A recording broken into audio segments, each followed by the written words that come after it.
Hello there.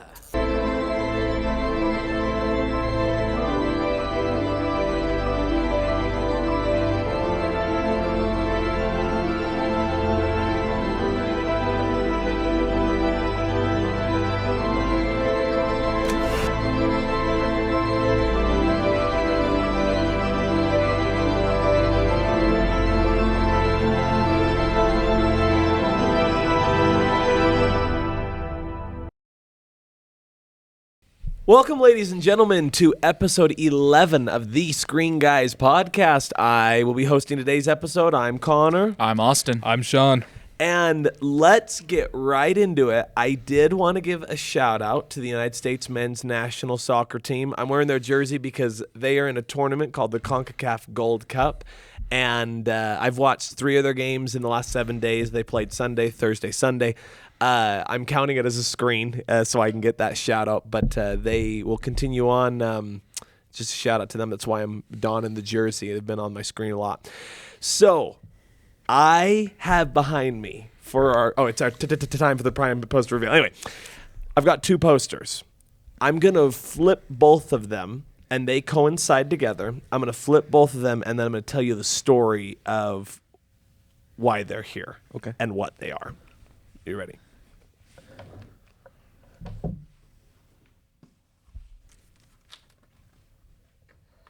Whoa. Oh. Pop off. So we got The Road to El Dorado. It's an old movie. There we go. DreamWorks. Throwback and a half. Take me back 20 years. So, the reason I have these up here, 25 years. the reason I have these up here is because I was cleaning a closet and I found these folded in there. Ozzy hit the nail on the head. This is a 25-year-old poster in, if you can't tell on the camera, near mint condition. 25 years old. And I wanted to put this up there because I know it's not DreamWorks, but, right? No, it's DreamWorks. Yeah. Oh, sorry. It's not Pixar. We're going to get to that later. Sorry, that's what it was. It's DreamWorks.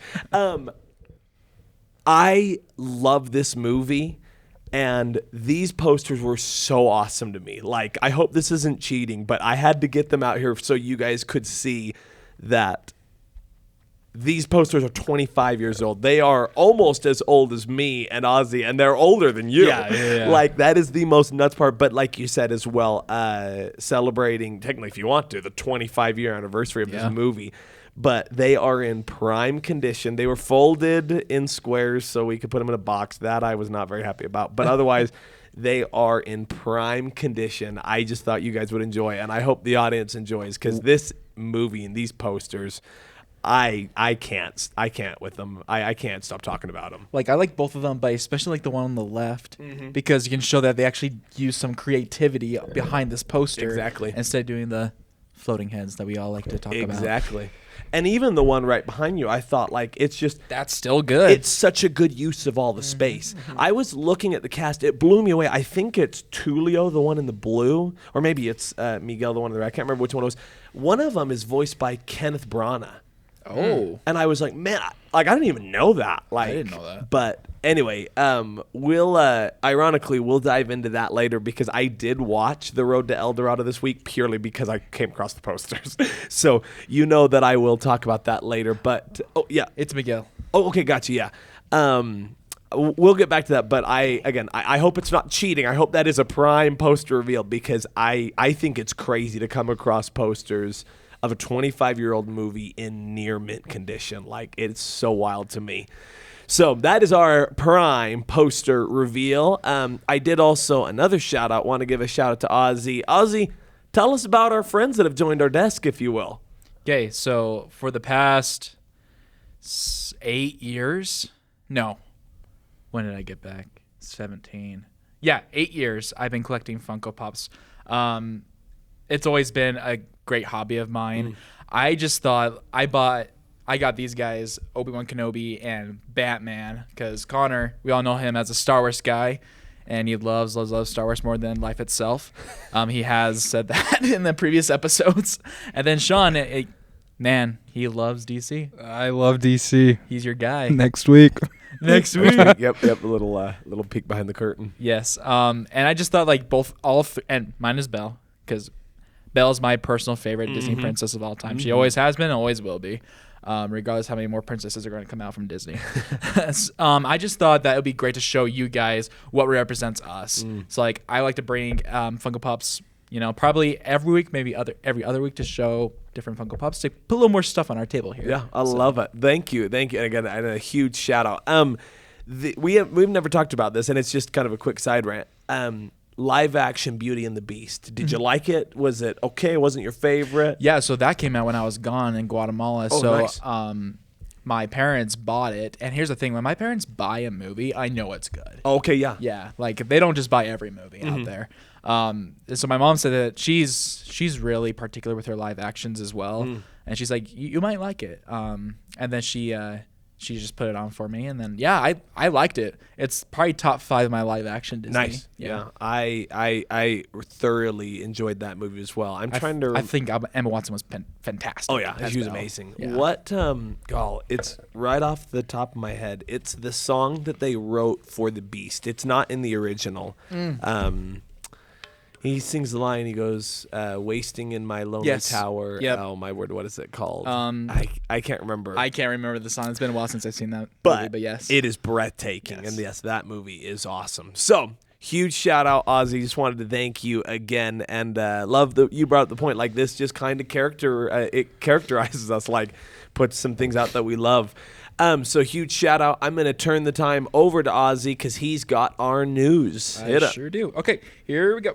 So it's not a lot this week. For one thing, I just want to say, as of right now, the Oklahoma City Thunder and the Indiana Pacers are in Game 7 right now. I was going to ask you if you were checking the score. I'm checking it right now. So right now it's 86 Thunder to 68 Indiana. Oh, so they pulled away because of the Halliburton Achilles. Yep. And so there's about 9 minutes left in the game. So I'm thinking Thunder might take it home for the first time ever. Yep. So,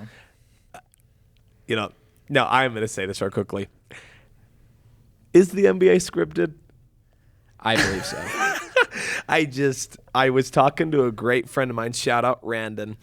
I was talking to him today about the Jazz and just the NBA in general, and I said, and I'm not a scripted sports guy.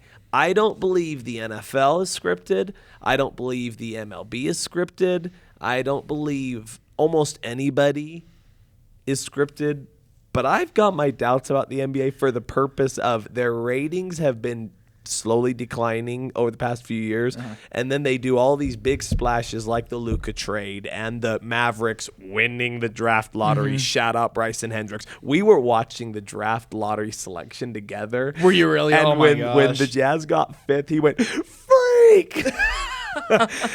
Sorry. Anyway, I love that you brought that up, though, because, that's on the screen. And it's, I was kind of pulling, thinking the Pacers were going to make this dramatic, our leader went down, but it doesn't matter. It's whatever. And then, like, Kevin Durant just got traded to Houston. Yep. Oh, so crazy. So.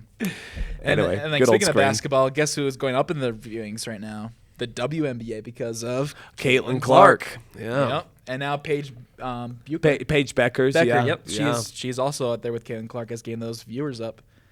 NBA is in trouble, I would have to say. Okay, now back to movies. Here we go. So, I'm going to bring this one up last. I'm just bringing up the Ballerina box office. Unfortunately, what it looks like is that definitely the viewership of the Ballerina in theaters is going down by a ton. And it looks like that Ballerina might be at the bottom of the list of the John Wick franchise as in box office numbers. Gotcha. But it's right behind John Wick 1. John Wick 1 only made $86 million. Wow. The first one. And then Ballerina is sitting at $51.2 million. Actually, that's just domestic though. Hold on, give me a second. Do you know what the production what it cost? Let me The check budget? real quick. Yeah, you check that. I'm going to check the worldwide of Ballerina, but it looks like domestically it's not doing good at all. Bummer. I'd say we will get into that for sure. Production budget of $90 million. Oh, gotcha. Oh my gosh. It yeah. says it Okay. received a worldwide. major box office milestone by grossing $100 million globally. Yep, that's what I see Oh, right nice. here. Okay, yeah. Just barely pulled it up. Yeah, we're 100 million worldwide. Gotcha. But it's still Still the- underperforming. Yep, But still underperforming. Gotcha. And yeah, so it just passed John Wick 1. 'Cause Gotcha. John Wick 1 only made 86 million worldwide. Gotcha. But yeah. Real quickly about John Wick, and a shout out to a friend of mine, Dylan. He said something that intrigued me immensely because I think John Wick, because he used to work here, and I think John Wick 3 had just come out, and he brought up a point. Do you guys agree or disagree with this? Is John Wick a movie genre? Like John Wick as a genre? Yeah. no, I would say it's called gun fu is the genre. Because It's basically Nobody is the exact same Yeah. way. Nobody. There's another one that came out called Silent Night, and then Violent Yes, Night. Violent Night. I thought you meant nobody's the same. Like no person is the Oh, same. the You meant movie, the nobody movie. with Bob Odenkirk. Yeah, that yeah, yeah. movie is awesome. And then They're the making sequel, a second one. oh yeah, August actually. and yeah, Violent Night with David Harbour. Matt, did That you was did you good. guys see that? Oh Yeah, Yeah, we did all you- watched it together, I think. Oh, Yeah. that is so embarrassing. Yep, I remember. I was gonna say we're all there. I just thought that I love Violent Night because honestly, like, yeah, it's Christmas. It honestly reminded me like of Home Alone. Yeah. the best Like an ways. adult version of Home Alone. Yes, I loved it. Gotcha. Anyway, I thought that was so interesting because I was following him, like I was listening to his explanations. I was like, okay, like I could see that. I'm following. I get that. But that's interesting. You said gun fu. Yeah, gun fu is Gotcha. the genre. Gotcha. There's quite a bit that are like it, but yeah. But yeah, John Wick is definitely on top of that for sure. Gotcha. And the reason why I bring up Ballerina is because I have a question for you guys. Because of the underperformance of Ballerina as a spin-off, do you think this will, do you think they'll stop making spin-offs for John Wick, or do you think they're going to keep on going? Well, I mean, it was announced, I think, that there was going to be a Ballerina 2. Oh, really? Well, I saw it pop up in Letterbox for a day, but now it's no longer there. So I don't know. Oh, So it's probably in the talks, maybe. Yeah. Okay. But I mean, I liked it quite a bit. I don't Yeah. think it was bad. We'll definitely yeah. have a spoiler review of Ballerina in this episode. So yeah. I just had that question for you guys. Yeah, the one thing I wonder about if maybe where they would not do spin-offs or a sequel would maybe and see, and I shouldn't even say that they won't do it. I wonder if they won't do it in theaters because I haven't watched it, but what's the series? There's a Peacock series. Oh, Was the it Centennial. called- The Continental. Oh, the Yeah, Continental. thank you. I You're said good. that twice. You're good. Yeah, the Continental. And I haven't watched it. Have you guys watched it on Peacock? I have haven't watched it. There's some stuff in it that I'm like, why is this in John Wick? Oh, gotcha. And it's like because it's like stuff that's like never been in John Wick in the first place. It's Yeah. like why bring it on to a TV series? Yeah. Gotcha. So anyway, I wonder if maybe they'll continue with some stuff in the John Wick Yeah. universe. Now, if I have it right, it's confirmed John Wick 5. Is that correct? John Wick 5 is confirmed. I'm pretty sure. Yes. Interesting. It is confirmed. They Gotcha. confirmed it like I swear a month after Chapter 4 even came Even out. though, spoilers, John Wick literally dies at the end of chapter 4. Yeah. Apparently. Apparently not. No, I was talking to James about this. I was like, Chapter 4 was like a very good ending for that franchise. Yeah, in my like, opinion, I thought it was great. I thought it was like a perfect ending to the Yes. franchise. I literally it made me cry at the end of that Yes. movie. But Yeah. I was gonna, and maybe we talked about this. I was talking with, by the way, shout out Bryson. We were laughing. He works at the theater with Ozzy and I. We said and we laughed about how we shout him out probably every episode at least once. So shout out. He brought up the point, and we were talking about how.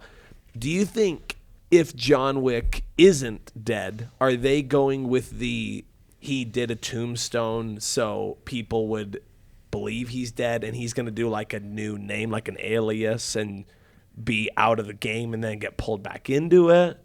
Or is 5 almost like a prequel? Or will 5 be somewhere else in the realm of 1 through 4? That's a good question. Or pre-1? Yeah. I don't know, because Keanu's getting old, man. He's getting old. I could see them just being an add-on after Chapter 4. Mm-hmm. I don't want them to do this, but they could introduce the new like face of the franchise. Yeah, a new Baba Yaga practically. Gotcha. Yeah. Gotcha. But I don't want them to because that's way too predictable. You know what I'm saying? But I don't know. I think like what Sean was saying, like with Ballerina 2, like it's probably Ballerina 2's in the talks.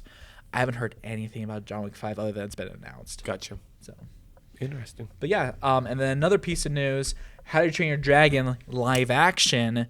Right now is standing at $358 million in the box office worldwide, and it's only been what, a week and a half? I have beef with that movie. Did you see it? No. Oh, okay. I won't go watch it. Okay, I didn't know. We'll have to talk about it. Did you see it? Remind me. 'Cause That was my goal before you Sunday, but ended up I Ballerina. didn't. Yeah, I Okay, ended up gotcha. watching Yeah. Ballerina. Yeah. But yeah, like so it might happen that How to Train Your Dragon live action might get a sequel. So. Gotcha. Oh, the How to Train Your Dragon 2 live action's already been confirmed. Really? Oh. Did the trilogy get confirmed or just the second one? I think just the second one. Okay. But yeah. Yeah. Thank you. Thank you. Thank you for the news. Exactly. Like this is great. But yeah, with live action, like I would say from trailers wise, they're doing better than Disney has ever been with live action, except for Lion King, because Lion King apparently is like a guaranteed $1 billion movie. But yeah, and then the last piece of news is that our little boy Elio, Elio. in his debut in the history of Pixar, has the worst debut at $21 million this weekend. That is like The worst. Well, and here's what's crazy about it, because I did go see it, so I'll rep it on the show and I'll talk about it. The crazy part about 21 million is the fact that and was that globally? Yes. So Well, yes, it is globally actually. Yes. So we live on a planet that has, what was it, 7 billion people? How do you only get 21 million? And that's speaking from a guy whose family movie theater for a recliner in the evening after 6 is $14 regardless of age. Like, Okay. and that's in Perry, Utah. Like, you'd have to, I can only imagine what it costs to get a child into a top luxury seat in, and I wouldn't even say LA, just in California in general, in Yeah. New York in general. So the 21 million is domestically. Oh, okay. But still. globally, it only other than the United States, it only made 14 million. Holy, so 35 So combined. 35 million combined. Yeah. So, and Thursday only made 9 million. Yeah, like, considering how much money Yeah. tickets are and That's what they would crazy. keep and how many people are living on this planet. And kind of like we talked about with Lilo and Stitch and Dragon, those are movies that you get the benefit, like selling tickets this week. It actually wasn't Elio, obviously it was still Dragon, but these families of 6, 7 people are walking and buying tickets. Like, Elio is not one that you have to leave your kids at home or get a sitter. Like, Elio is, you're supposed to take everybody. So Yep. the fact that they only get 35 million globally It's is crazy. insane. And guess what's beating it right now? Oh, 28 years later. really? 60 million opening weekend at the Nice. box office. Pretty much Nice. almost doubled what Elio. Nice. And this is a rated R, right? It's rated R. Oh. Rated R movie. Very rated Oh, R. yeah, we're gonna talk about it. I'm excited. What else? I thought I saw something that it was. Oh no, yeah, it was because I saw an article that said that Dragon in its second week outdid Elio significantly. I wouldn't be surprised if Lilo and Stitch outdid it. So, this is about 28 years later. Its budget was about 75 million, so it's already made more than its budget. And it's a good thing that's coming in 3 parts. The third part hasn't been greenlit yet, so hopefully they greenlight the third part. But Gotcha. So, yeah. Also, what's crazy about Elio is this is when we were talking about Rotten Tomatoes. Critics liked it at 84% and audience liked it at 91%. It's like people Really? are liking it when they see it, but guess what? It doesn't matter how much marketing Disney is doing. I feel like when they first came out with that trailer, which was probably like 3 years ago, because it's been scrapped many times. It's just not a compelling story, in my opinion. Like from watching it, like every time I saw a preview here in the theater, I'm like, oh, it's Elio. It's like, I'm not interested, and I don't think I ever will be interested. But like, I will go see it because it is Pixar, and I am a big fan of Pixar movies. But this one, for some reason, I'm just like, this is remind me of Strange World. I was thinking, my brother and I were just talking about that because Strange World is his seller. Like every time, like that's his measuring stick. He asked me about Elio and he started because I walked in and he was like, how was Elio? And he went, nope. You know what? Was it better than Strange World? Like that is his bottom of the barrel measuring stick. And I think and I want to hear your thoughts on this because I don't fall into this category. My family and I laugh about it all the time. I don't know what it's like to pay for a movie.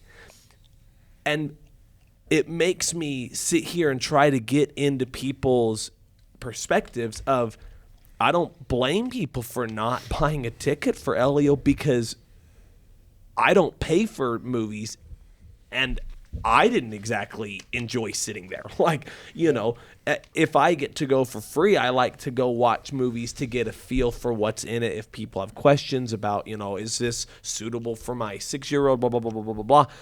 But, like, I guess my question for you guys is, as moviegoers who do pay, like what goes into what you're willing to pay for and your experience in a movie and why, I mean, to your point, maybe other points of why Elio didn't succeed. Well, I'm not going to buy a ticket to it because the trailers didn't look good. However, with you say like buying tickets, I've already bought tickets for Superman for 2 different showings. Oh, nice. Yeah, so I have IMAX tickets for Thursday night, the day before it comes jealous. out, and then I have D-Box tickets for Friday night, the day after. So I'm watching it two times in the 2 days. Yeah, be good. So yeah, it better be good. I have faith, but yeah. I mean, you should have faith. It's James Gunn, and like he's put his whole soul into Superman in that production. In Gunn we trust. In Gunn we trust. We love James Gunn. We should have like a flag or something, a poster right here. And the last bit of news, I'm just gonna say after. Oh wait, we didn't even answer Connor's question. Well, no, that did help, and you had brought up. I didn't know if you had anything else on it. Just we just laugh all the time because I'm like, I just don't know what it's like, but I sit here and go, even if you went here in Perry, if you went to the matinee and didn't get a recliner, it'd be $10. And I think about what I purchased for $10, and having seen Elio, I wouldn't pay $10 to go watch that movie. Yeah, and You know? I personally think the reason why no one's watching it is because Disney's already done a movie like this. Mars Needs Moms.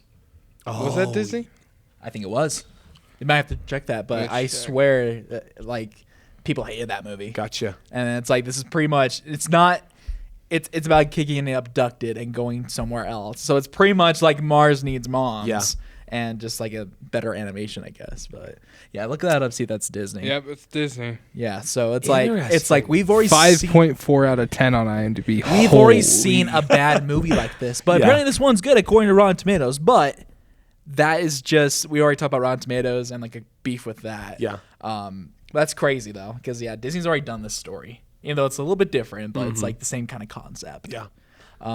Yeah, and the last bit of news I have is that F1 has received reviews already from the critics. Is at 88%. Nice. So that's a good start for me personally. Yeah. So they released a trailer, and it's pretty cool. Me and my friend did it last night. But if you have an iPhone, and I think you do it through the Apple TV app, but if you watch the newest F1 trailer, it's synced up to your phone's vibration, so it's like haptics, so you can feel like the purr of the F1 engines. Nice. So yeah, I would recommend right going now. to go do Just it. kidding. I would recommend doing that. It was really cool, but That is awesome. And that's what I'm excited for. I want to feel that in the theater. I was actually just watching Top Gun Maverick before this for I was my thinking dad's that. birthday. Yeah, nice. And yeah, we were just watching it, and surround sound. Oh my gosh, it's so dude. good. Like I would pay D-Box for F1. Oh, Personally. yeah. I would definitely do that because like having like the surround like right next to your face. Oh my gosh, that'd be awesome. So awesome. Okay. Any other news? That's all I got. Perfect.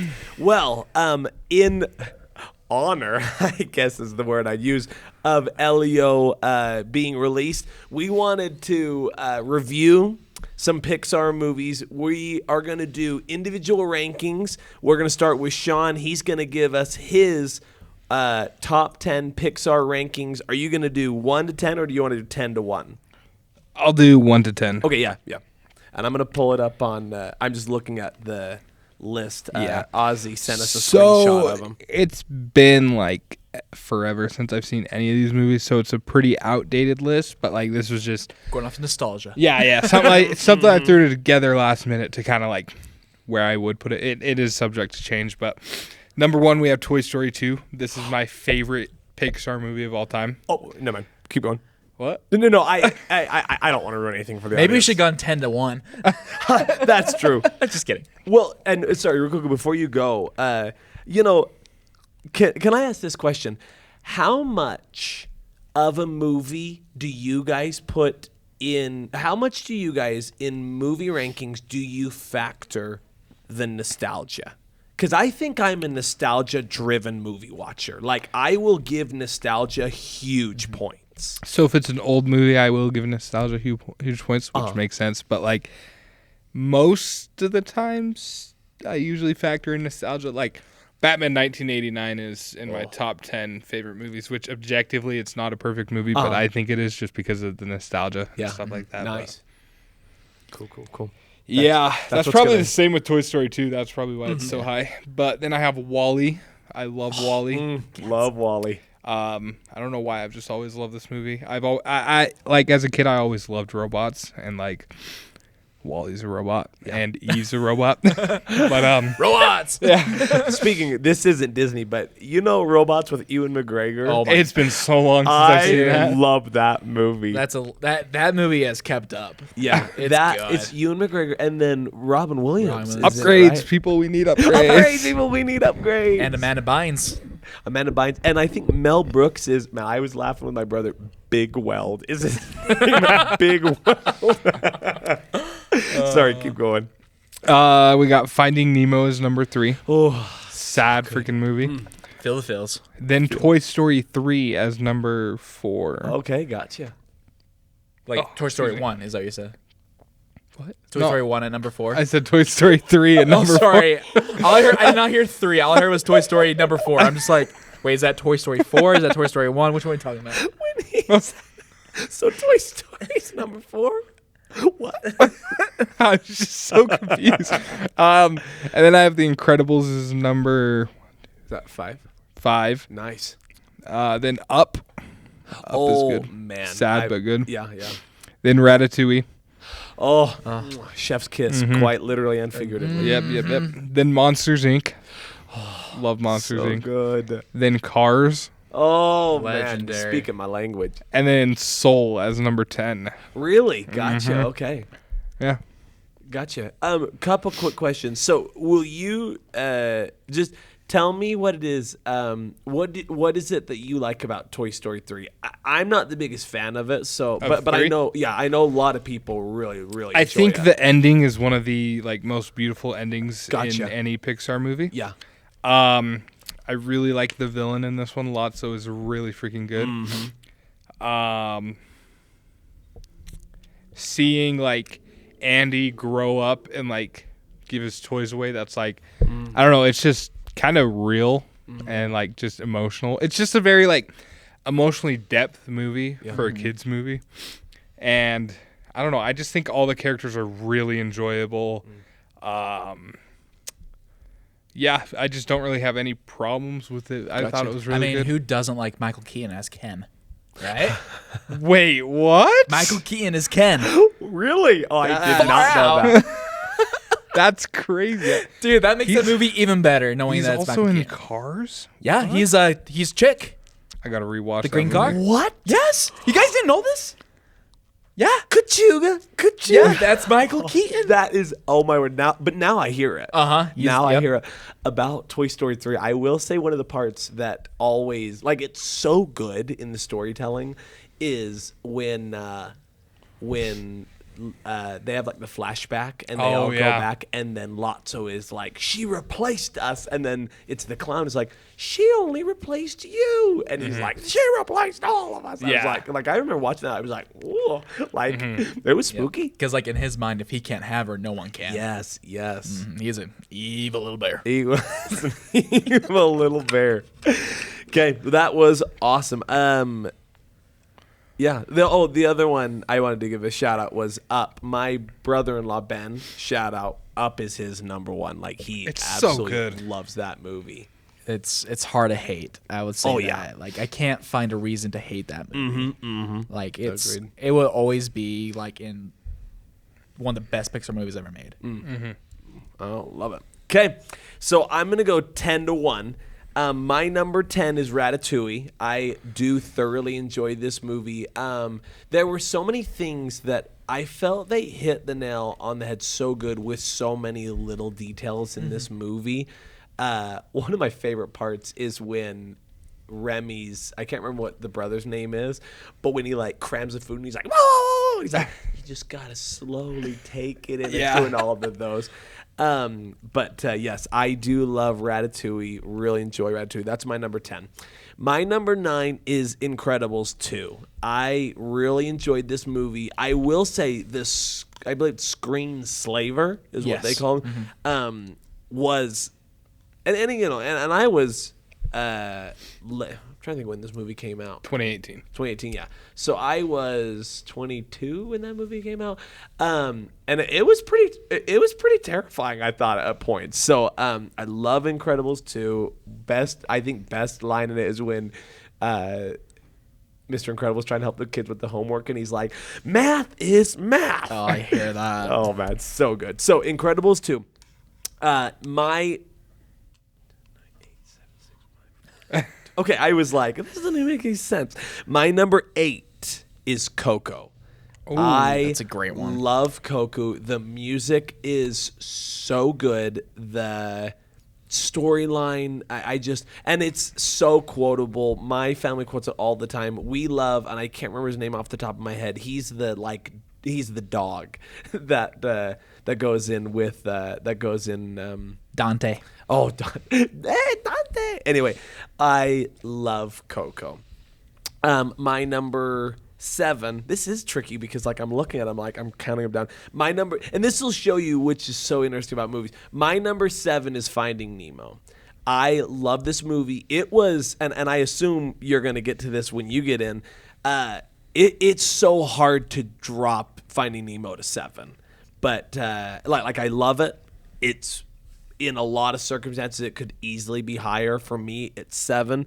My number 6 is Bug's Life. I love this movie. That one's a really good one. I think huge nostalgia points, like huge nostalgia Second points Pixar for me. movie made. Yeah, I love Bug's Life. So that was, what I say, 6? And then, yeah, my number 5 is the original Toy Story. I love this movie. I was talking, somehow Bryson always comes up, shout out. I think it was him I was talking about. To be fair, and I am right there with him because we were talking about it, Sid's room with all the toys is freaky to this day. I totally get it. But I love the story. I love the whole sequence when they are when Woody's in the back getting smashed by the toy chest and Buzz is in front buckled up, and the claw obviously is so good. Classic. I have been chosen, or he has been chosen. And, Those man. aliens. Mrs. Nisbet. So good. They're cannibals. Cannibals. So Toy Story is the original Toy Story is number 5 for me. Number 4, the original Incredibles. I mean, again, I don't know what is more iconic in Disney, and this is definitely a good discussion. I don't know if there's anything more iconic in Disney than Honey, Where is My Super Suit? I just all-time great. But I have always loved Incredibles because just everything about it. Like, I've always loved Incredibles. Number 3 for me is Monsters, Inc. Kind of in the same realm of Toy Story. It has some really terrifying moments for little kids. Love Monsters, Inc. Absolutely amazing. My top 2, I actually had to go into my top 100 and update after I really broke down some stuff. My number 2 is the original Cars. Between the voices, the storyline, I'm a huge sports person. I do love racing. Going to Radiator Springs, and the thing about like nostalgia, going to Disneyland and how they've got all of Radiator Springs. It was perfect. Every time it just hits. And I think the thing I make with Cars is I think Radiator Springs is a lot like Perry when I was growing up as a kid. Perry today is a lot different than when I was growing up. But Radiator Springs is, just that little hometown feel. I grew up in Perry when it was still growing and it was little. So I just connect with the Radiator Springs. I love Doc, the mentorship that he and Lightning do. Turn right to go left. Oh, or when, what's her name? I can't remember her name. She's the old car, and she goes, if you keep talking to yourself, people are going to think you're crazy. And then Lightning, thanks for the tip. What? I wasn't talking to you. Anyway, love Cars.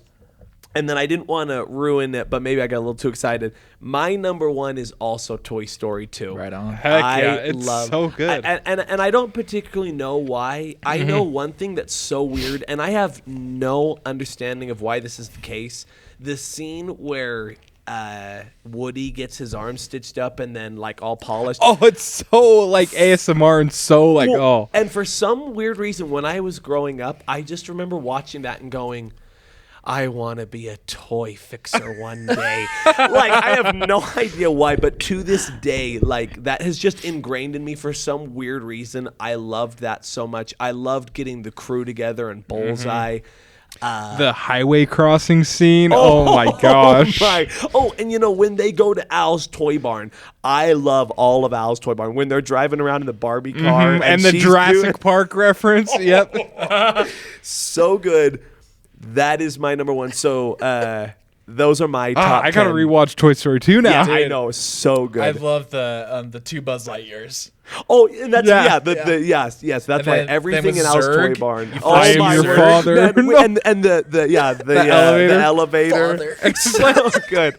And then he starts playing catch. I know, he's standing right at the end. Good cat, good throw, son. Thanks, Dad. But yeah, and you brought that point. You brought the point that I am your father. Oh, and the scene where they're in the airport and they go through the baggage thing. Yes. And it's just like a maze. There was a Toy Story 2 video game for the original PS1. Oh, yeah. And it was called Buzz Lightyear's Adventure or something.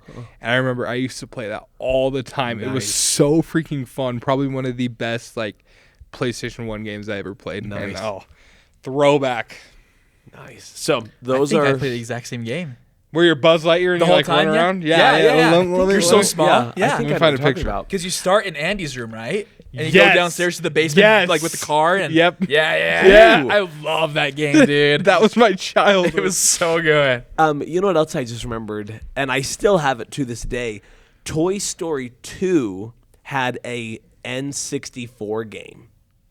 Really? And it was awesome. Was it called Toy Story 2? That was Nice. that was the name of the game was Toy. But it was a totally different story. Like let me phrase that. I never got all that far because I suck at those games, like I've said in previous episodes. But I think that's another reason. But I love Toy Story 2. That is my number 1.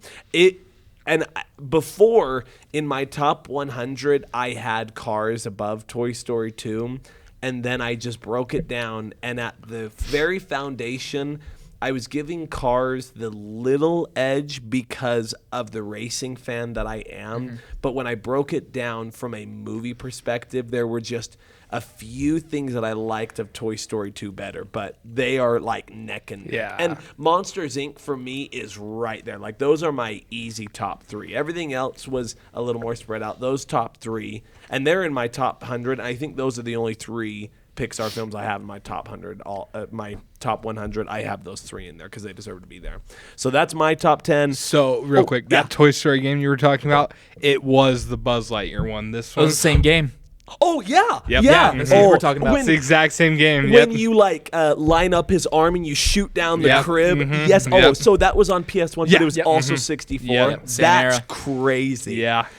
We all played it. Nice. I love that. That is awesome. I guess we'll just have to pull it up and Yeah. put on screens up. Might as well. Played in the theater. Okay. Ozzy, he is the Pixar king. We hand it over to you. Hit us with your top 10. Okay, so before I do so, I have one question for you guys. Since you guys gave your top 10, what is, in your opinion, the worst Pixar movie out there that you've seen? The worst one I've seen? Yeah.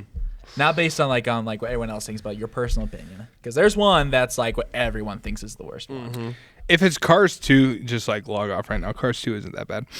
But And that's the one everyone's like, that's the worst one. I don't think it's that No, bad. no. The Good Dinosaur, in my opinion, is my least favorite. Okay. Out of the ones I've seen. Because I haven't seen Elemental, Luca, Lightyear, Turning Red. I haven't seen any of those ones. But I'd have to. The funny thing about Good Dinosaurs, I don't really remember loving it. I don't remember hating it, so I'm with you, Sean, there. I never saw Brave, so I can't put in there. I'm looking at the list. I never saw Turning Red, which I heard was something else. And I actually never finished Luca. I got like 45 minutes and I just could not. I think what I did was I was watching it driving home from our North Ogden theater, and I was watching it, like I was listening to it on my phone. And I think I got home and I just never rewatched it. So beginning to end that I have seen, looking at this list, I'd probably have to say, I'd probably have to say mine would probably be Toy Story 4. I was not a big fan of 4. The funny thing about that I've seen beginning to end, unfortunately, Soul would probably have to be up there for me. I was not a big fan of Soul, but the more I look at these movies and say, it's probably Toy Story 4 for me. Yeah, I'm going to say Toy Story 4 for me. For me, it was The Good Dinosaur. Oh, yeah? I hate that movie. It had I'd say I won't champion it, so you go for it. It was promising in the beginning, and then it just turned into like a Wild West. I'm like, what are we doing here, guys? What are we doing here? And here's the thing. Like, I've never seen it until like 3 years ago. Really? Yeah, because Gotcha. like it never appealed to me. I didn't even want to watch it, and then like we're just cleaning the house, and I was just like, let's just put this on. And I was doing the thing where I was holding like a Windex and like paper towels and just watching it. I'm just like my jaw was dropping because I'm like, how terrible is this movie? Like I was like, I'm turning this thing off, but I finished it. But yeah, it was So shout out on that, because when I told Bryson that we were going to do a Pixar ranking and I was asking him his, I said, yeah, I'm not a big fan of The Good Dinosaur. And he goes, shout out Bryson. He goes, that's a hot take. A lot of people love that movie. So, but I'm with you. It's not my favorite. And I told him, I said, it's not one of my favorite. It's probably bottom. It's down towards the bottom of the list. And he was like, that's a hot take. People love that movie. No. It's actually a freezing cold take. So. no, a hot take is if you hate Up. That's a hot take. Agreed. Because I know a few people that hate Up, and I'm like, you're weird. Do you guys like Cars 3? I know a lot of people got I've only hate seen it for once. I think I've only seen it once. I didn't care for the ending. I thought her taking his place. Yeah. And when I say her taking his place, that is, I know it's some other racer takes lightning spot. I don't even remember who she is and what her role is because I've only seen it that one time. Yeah, the beginning I loved because of, is it Jackson Storm? Yes. I love the training montage and most of it. I just can't even remember how it. Like I kind of remember how it ends, but anyway. Yeah, like she goes with Dynaco. She gets signed with Dynaco. Oh yeah. And then I can't remember who takes his spot. But like it was another movie that was like it was very promising the first half, and then it just fell off because, like I said before, someone taking their spot is too predictable, and that's exactly what they did. And like I did like the fact that Lightning McQueen did take Doc Hudson's spot as a mentor. Like that was cool. But yeah, it's just very predictable ending, and I honestly think that they could have done better ending that trilogy. But that's just my take. Okay. My top 10. I'm gonna do some honorable mentions real quick. Nice. Just 3 of them because I think these all align as the same. Like I cannot get one above the other, so that's why they're honorable mentions for me. Bug's Life, Inside Out 2, and Toy Story 2. Those 3 will always be like right there with each other. I love those movies so much. I just can't put in the top 10 because I just like these movies a little bit more. I thought their story is a little more compelling, and I think just like the voice acting is just incredible with these other movies I have. Nice. I just wanted to say, I got a shout out Inside Out 2. I remember going in, a lot of people were afraid of some news and reports of where they were going with Inside Out 2. I enjoyed it. I didn't enjoy it as much as the first. Shout out to my brother Sean. Inside Out is his number one. He loves that movie. It's a good one. And he even said he thought that 2 was fine. I didn't like it as much as the first, but I was pleasantly surprised and pleased with. I thought that it was one of the better Disneys in a while. Okay, so here's my thing with Pixar. My top 10. Now, if they're not, if your favorite movie is not my top 10, that's not because I like it. I like pretty much every single Pixar movie except for 3, which is, 3. No, 4. I did not like Finding Dory. I did not like Brave. I did not like Cars 2. And I did not like The Good Dinosaur. Those are the only 4 Pixar movies that I did not like. Everything else, I'm like, it was actually a good movie. Nice. Number 10, I have WALL-E. This movie, I remember the first time I watched it, and everyone was hating on it. Yeah. Like, everyone's like, that is so boring. They didn't do anything. It's so boring. They never even talk. And it's just like, and here's the thing. I was a kid talking to kids, and that's what all their takes were. It's like, it was just so boring. And I was like, I don't know what you guys are talking about. I love this movie. Like, I just think that the relationship between Wally and Eve was amazing. I love Wally. And the whole story, the artwork behind it was just insane. And I'm just like, where is that Pixar that we've been missing? Number 9 is Ratatouille. Every time I watch this movie, I want to eat something. Yep. Like whenever I watch Bob's Burgers, I want a burger. Every time I watch Ratatouille, I'm like, give me some pasta. Number 8 is Up. Like I said, legendary movie. Will always be legendary, and I love it. That's why it's in my top 10. And I think, like how I had made mention where my 7 was Finding Nemo, I think people would say, how do you have Up at 8? Like, what was bad about it that makes it that far down on your list? It's not bad. It's just there are other movies that you like more. Here's the thing. It's a 10 out of 10 movie for me. Yes. I get that. I get that. I 1,000% get that. It's maybe my number 8, but I put it as a 10 out of 10. Yeah. Like, I love, everything in the top 10 is 10 out of 10 for me. I love Pixar movies so much. Number 7 is Monsters, Inc., and this is purely nostalgia. And the jokes always hit. To this day, those jokes hit. Especially when Mike is asking for what kind of deodorant that Sully has.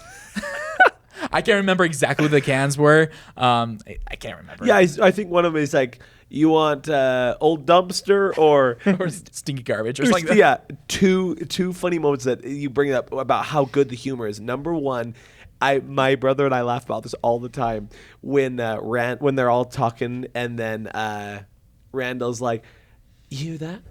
It's the winds of change. And then Mike is like, what a creep. One day I am really gonna let you teach him a lesson. That, and then when they're in the apartment and he goes, that thing is a killing machine, and she's la da da da. And honestly, so good. That's where Core is right now. Oh, that's where my really? daughter is right Yeah, now. She's just like she's like 16 months old, and she's walking, and she's like like Boo is my daughter. So good, so awesome. Sorry, and I have beef derailing. with Disney Plus right now with Monsters, Inc. Really? Please tell me. They took out one of the best parts of that movie, and they took this out of all the Pixar movies that had this. During the credits, they have bloopers. Oh, yeah. They have add-on scenes. Yeah. Disney Plus took them out. Really? So in Monsters, Inc., they put together the show. the musical that they were like, we're rehearsing a play. They took that out. They took that out No. on Disney Plus. No idea why. I don't know why. Because that was that one of my favorite parts of Is that movie. hilarious. Yeah. Yeah. Put that thing back where it came from. More Yeah, time. they made a whole musical about it. I love that so much. But yeah, I don't know. That is nuts. I got beef with Disney Plus on that. Sorry. And then number 6, I have Finding Nemo. So good. Here's the thing. The last 42 time I ways watched to this movie was like 10 years ago. Really? Because Nice. that, like we're talking about, like, it is such an emotional movie. Oh, and now yeah. that I'm a dad, I'm just like, I don't think I can watch that movie now. I was gonna ask you, like, is it almost that sense of where you almost don't know if you could watch it? Yeah, it might be just the fact that it would just be waterworks the entire time. Oh, yeah. Yeah, because I ever since I've been married, I've been a very emotional person. Yeah. Than I have been before. But yeah, I'm just like, I will watch this again. But every time I ask my wife, she's like, I can't do it. I'm like, I understand. That I is, really yeah. do. Well, and especially, man, you think about it, God, right out of the gate. That Oh, I know. It's like a barracuda or whatever it is. I remember Oh. the day that we watched this movie in theaters. Now, here's the thing. I was very young. This came out in, 2003? I was 6 years old when this movie came out. And I still remember this day, that first scene. That scared the crap out of me. Oh, yeah. I'm like, is this how the movie's going to be? And, like, I was just like, I was freaking out. And then things started to come together. I'm like, oh, my gosh. Whatever that thing was killed all those babies. I'm like, this is crazy. This is crazy. But yeah, number 6, I loved it. Number 5 is Cars. So good. Owen Wilson, man, is a legend. I love that guy so much. I'll talk more about him later. But Cars, like we talk about Radiator Springs and Disneyland, that's my favorite part of Disneyland, is in DCA where you go to Radiator Springs. Yeah. It's amazing. Number 4, I have Toy Story 3. Nice. I'm right there with Sean with the ending. This is my personal favorite Toy Story movie out of the 1, 2, 3, and 4. Nice. Soon to be 5. This is the perfect ending for a trilogy. With Andy leaving the toys behind with Bonnie, me crying. I mean, like, I was young when this came out. Like, all these movies, I was so young. 2010. Yeah, I was 13 years old when this came out. Like, I just could not believe how emotional I was and how attached to these toys were. I'm like, this is it. And then that's Toy Story 4. I'm just like, what can they do? And when what they did, I'm like, that just changes everything. And now bring up Toy Story 5, I'm like, okay, now it's all about money. Whatever. Number 3, I have Coco. Oh, again, I'm with. Again, mine wasn't that high, but I love this movie. Yeah. How much my brother also loves this movie because he loves not only speaking Spanish, but he loves the Spanish culture. Oh, How much of your Spanish background? Not that you are Spanish, but you know what I'm talking about. Serving, living in Guatemala. How much of that impacts? Would you say Coco? Like, honestly, your like, love for it. like 80%. Yeah, because did it come out while you were gone? I believe so. Yeah, same. 2017, yes. Okay, yes, yeah, same with so me. this one and Moana, even though Moana's not Pixar, those were the 2 first Disney movies I've seen when I got home. Nice. It was Coco and Moana. Nice. And I remember watching Coco. It was actually I remember. I think it was November this came out. I was home already when this came out in theaters. Oh, nice. So I saw it, and then I went with my sister, and I'm just like, this is incredible. Like, I love the music behind it, the colors in it. When you first see the afterlife, like the whole like community, the lights and all the orange of the leaves and everything, it was outstanding animation work on that by Pixar. Number 2, I have The Incredibles. I'm a big superhero fan. This is what really this movie and Spider-Man is what really inspired my love for superhero movies. And so Incredibles is always nostalgic, and I love it forever. I thought Incredibles 2 was a good sequel. I like how dark it got. Wasn't the biggest fan towards the end of it, which is why it's not my top 10, but I still thought it was a good film. And then, of course, number 1, I hinted this about 3 episodes ago, maybe 2. Onward is my favorite movie of Pixar of all time. This movie is very underappreciated. This came out like couple weeks before COVID, and then the owners had to call it quits. Like, we're done because of COVID. We're gonna be shutting down for a while. And this movie was only like, it flopped. Like, we were all saying, oh, it flopped. That must be a terrible movie. No, it's because it didn't get a chance because of COVID. If you have not seen it, I highly encourage it. Yeah, I think it was in theaters. I want to say I think it got a week and a half. Because, again, Week and a half, with wow. COVID, I'll never forget, because I was working. And I was working Wednesday. I'll never forget. This was I would work every Wednesday pre-COVID. And it's Wednesday, and all of a sudden, my uncle, one of the owners, he comes up and he goes, "Hey, like with that popcorn, when you close tonight, make sure people get their refills. Like, stop them and make sure they get it, and tell them if they want more popcorn, they can just take it." He said, "We got to get rid of all this popcorn. We are closing." Starting tomorrow, we are closing until we get permission to reopen back up from the film companies, is who it was. But yes, it was just out of the middle of nowhere, midweek. Just Wow. yeah. And I'll even have to do some research I'm not even sure it had been a full week. I think it was like it started Thursday. Like officially we had played it Thursday, and then opening weekend Friday, Saturday. This is when we were open Sunday, Monday, Tuesday, and then I think Wednesday was actually when it closed. I don't even think it had a technically full 7-day run. Wow. That's crazy. Didn't they also release it on Disney Plus at the same time, or was it like just a bit later? I think it was just a bit later, but maybe not. Maybe because they knew something was coming. They probably did. Yeah. Those were another reason why I flopped. Like Disney Plus, when that came out, dude, with Disney Plus, like it ruined a lot of things for themselves. Like Luca, I think would have been amazing in theaters. Well, and that's why I thought it was odd, and why I almost never saw it, like never finished it, because I was like, if it's not good enough to be on the big screen, and I think that's what hurt Soul as well. Soul was a pure Disney Plus only. And That's a then, great movie. I like Soul. I thought Soul and was then awesome. same with Turning Red. Like Turning Red never. Now that may be a little different because I've heard mixed things about that. It's a good one. It's like here's the thing with Turning Red.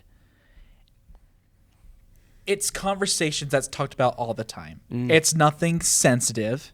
It's something that everyone talks about, whether you know about it or not. Like, it's not a bad movie, and where people are like, oh my gosh, like it's like they talk about this and this and this. It's like, guess what? It's human nature. Gotcha. Like, it's about a mother-daughter relationship. Here's the thing: not every mother's perfect, and a lot of people did not like the mom because of how she was treating the child. And it's just like, here's the thing: the background of the mother makes a lot of sense, and I'm just like, I'm sorry, but if you don't like Turning Red for that conversation, just get over yourself. Seriously. Gotcha. Like, I'm sorry, but just it's not that deep. It really isn't. Gotcha. You said you haven't seen Elemental, right, Sean? I highly encourage that one. That was a great movie. Great ending. Like, that one is another tearjerker for me, but I thought it was really good. That's one I know a lot of people either really like or really don't like. That's why I was like, I wouldn't put that in my, when you said what's the worst movie, I know some people that would jump on that. I thought it was fine. Like, I didn't love it, didn't hate it. There were some really good moments, I agree. This isn't Disney. Going back real quick to Coco, which is Disney. Do you ever see the movie The Book of Life? Yes. I really enjoyed that movie. My mom and brother hate that movie, and they're like, "How do you like that movie?" Especially when you've seen Coco. I'm like, I think it's just a different style and different telling. I think Coco's a lot better. Yeah, I agree. But I still think that Book of Life is good. I enjoyed Book of Life. Anyway, that is why he is the Pixar king. We know you love Pixar. I do. Anything else, gentlemen, before we wrap up the Pixar? I think we're good, man. Just please go see Onward if you have not seen it. I know so many people have not seen Onward. It is so good. The brother relationship is so good. I really love it. Okay. Excellent. Yeah. Well, and I guess we actually, before we wrap that up, was there anything else you wanted to say about Onward? Because I feel like you had just said it's my number one, and then we kind of went on the tangent about why it didn't play that much. Yeah. Did you have anything else? Sorry, I cut you off on that. Sorry. No, it's all good. What really hit me with Onward is just the realization that Barley had. I'm not going to say what it is, but the realization what he had is what every older brother probably feels. Like I don't want to say much about it, but it hits home for me. Nice. It really does, because like I'm the older brother, but I'm also the younger brother, so I see both sides of it.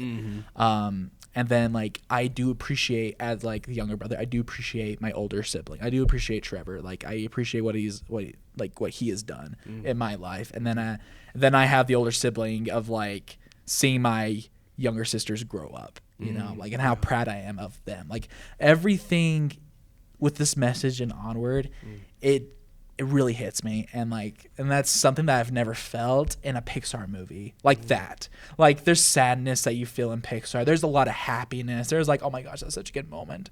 But something that hits you like home like that, to me, like I'm like, this needs to be my number one. And until I see something better or feel something different in another movie, this will always be my number one Pixar movie. Nice. Love it. Yeah. Thank you. Well, and again, and I always stop and I laugh because I just never knew how much I would reference this.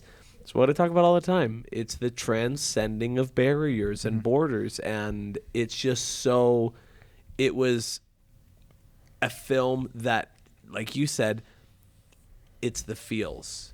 It took you to a place where I think we want movies to take us. I was talking with a friend. Shout out to you guys know her. I was talking to a friend, Pam, and we were talking about how with movies we live in the real world, and the real world is brutal. Yeah. We go to movies so we can transport ourselves to that land where we get to be the older brother and younger brother, and we get all the good. We get to go to somewhere where we want to be, so we can escape for a little bit.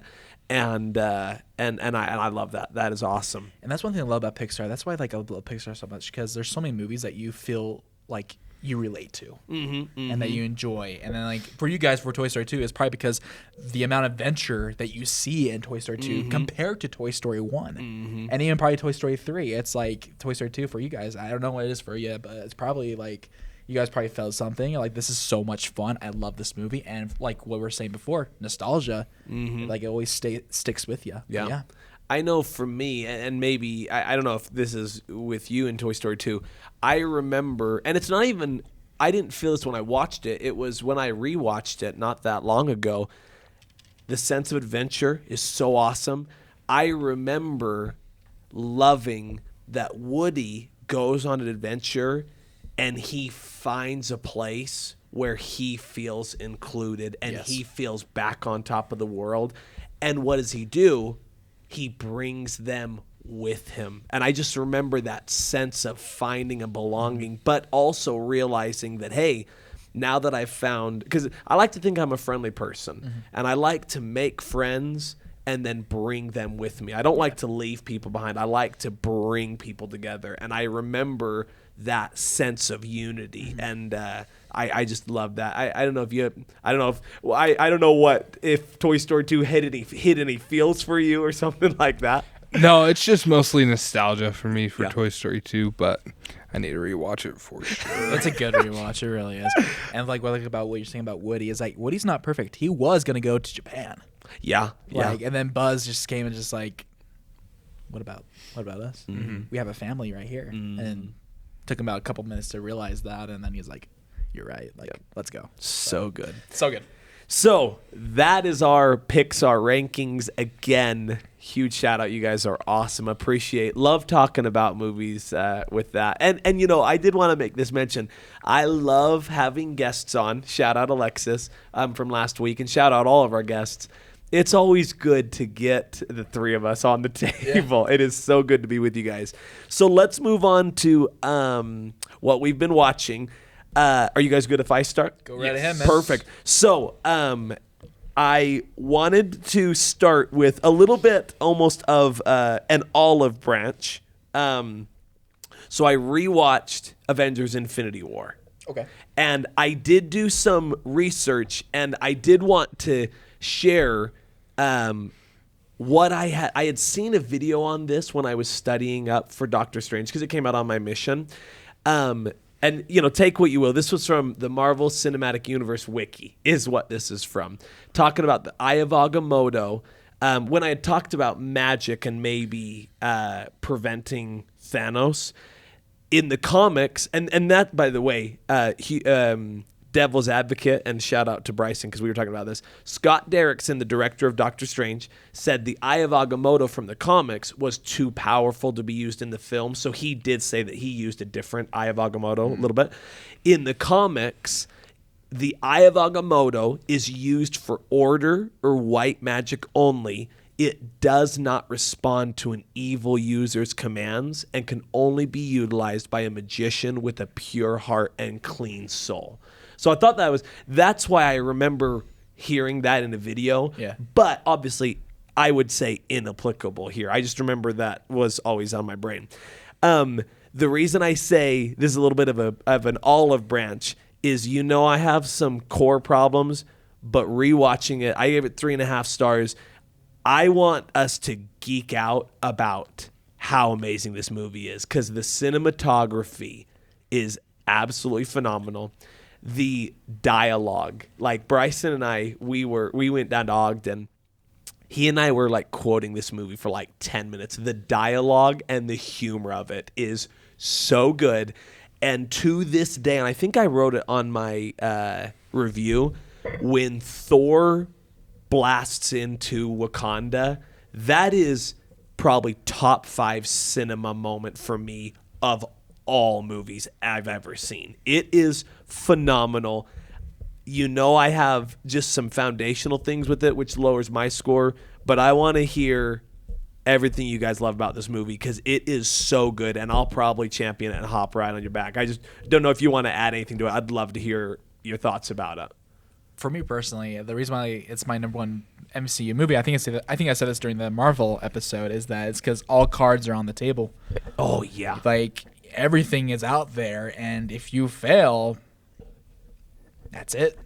That's it. Like, you lose, and there's nothing you can do about it until Endgame. And then that ain't a perfect movie. I will say that. That ain't a perfect movie. And you had said that last week because I got some gripe with Yeah, I have Endgame at like a 3.5. I just thought, like, after Infinity War and you go to Endgame, I'm just like, man, we had a good thing going for us, guys. We got a good thing going. And then they just went gimmicky with it. And then it went too technical, and I'm just like, that's fine, I guess. Yeah. But yeah, I love Infinity War. Like, I always love it. I love the comedy. I am a big fan of crossovers. Like, remember Jimmy Timmy Power Hour? Oh, yeah. Back in Nickelodeon times? Yep. Like, I'm a big fan of crossovers. So to see Thor interact with Guardians of the Galaxy, to see Iron Man interact with, like, Doctor Strange, and, like, I'm just like, this is amazing. I love everything about, like, the conversations and, like, where this movie is heading to. Dude, I love Thanos as a villain. I love it. He is breathtaking. Not to cut you off. I did say in here in my review, the dialogue, particularly from Thanos, is as well thought out and written as it is witty and clever. Like, the dialogue, they hit so perfectly. Like, in almost everything. I don't think there's a line there I went, wow, that was cringy, or wow, like I like they nailed the dialogue. yeah, like, honestly, for me personally, they're not gonna do this, but man, I would love to get like a standalone Thanos movie. Oh yeah. Yeah, like before, like, he decided to go with like the Infinity Stones, see him on Titan, dude, like where everything's put together, see him interact with like the citizens there. That'd be awesome. But yeah, love this movie. 10 out of 10 for me. Excellent. And I guess maybe if you could maybe even boil down, what would you say is probably your number one favorite thing from Infinity War? If you could boil it down, if you need 3 or 4 things, I'm all ears. I just like how they all come together. Yeah. And it's just like seeing the heroes lose for the first time was just so different. And I don't know. So unique. Something about it.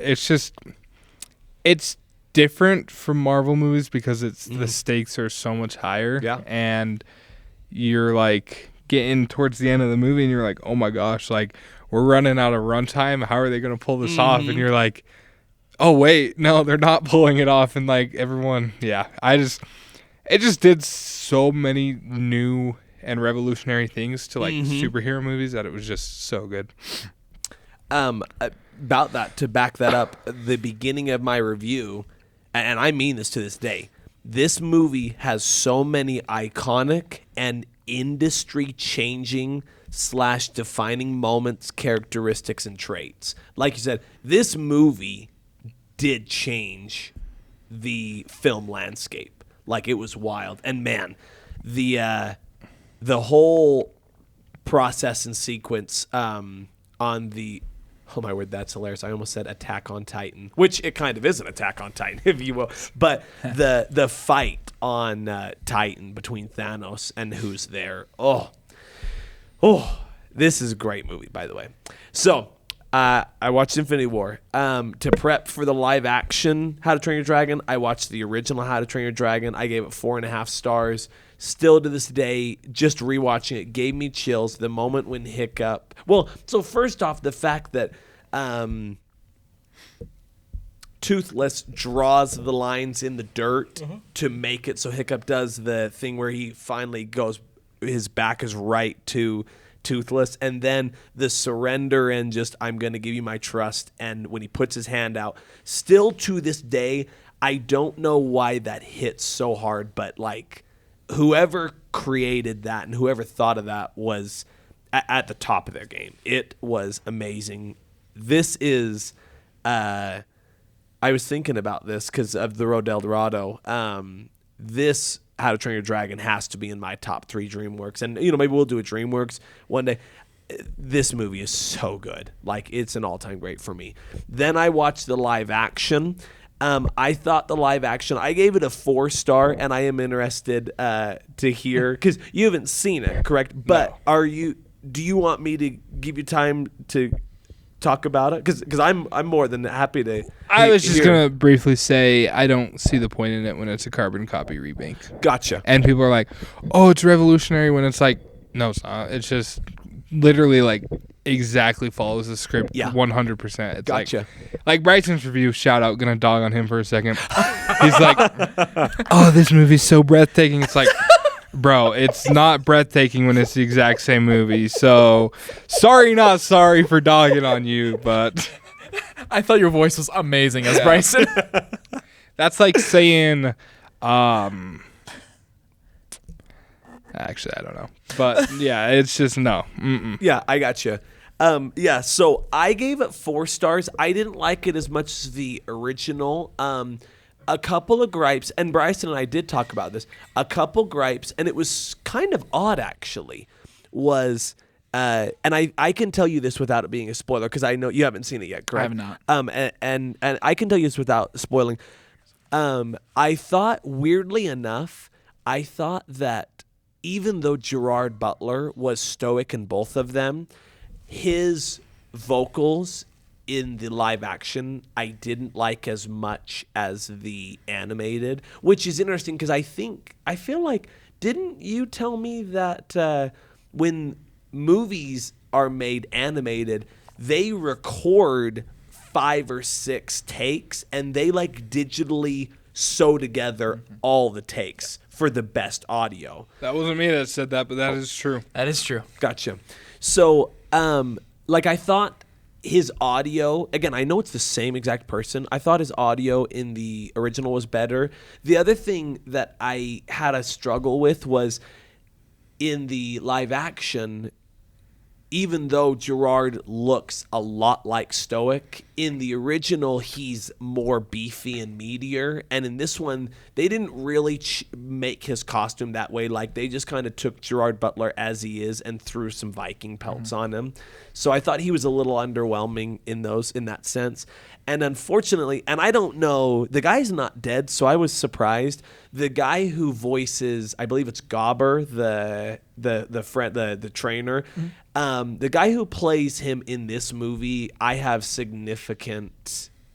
I won't say significant gripe with. He just is not nearly as good as the guy in the animated who voices him. And maybe the guy who voices him in the animated is like, I don't do live action.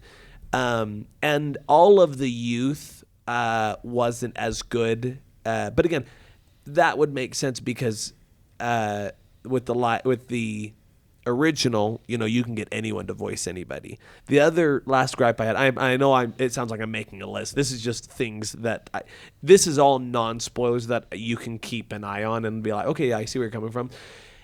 The guy they casted as Hiccup, I felt in this movie was more like Hiccup in How to Train Your Dragon 2. Because rewatching 1, he is really small and really scrawny.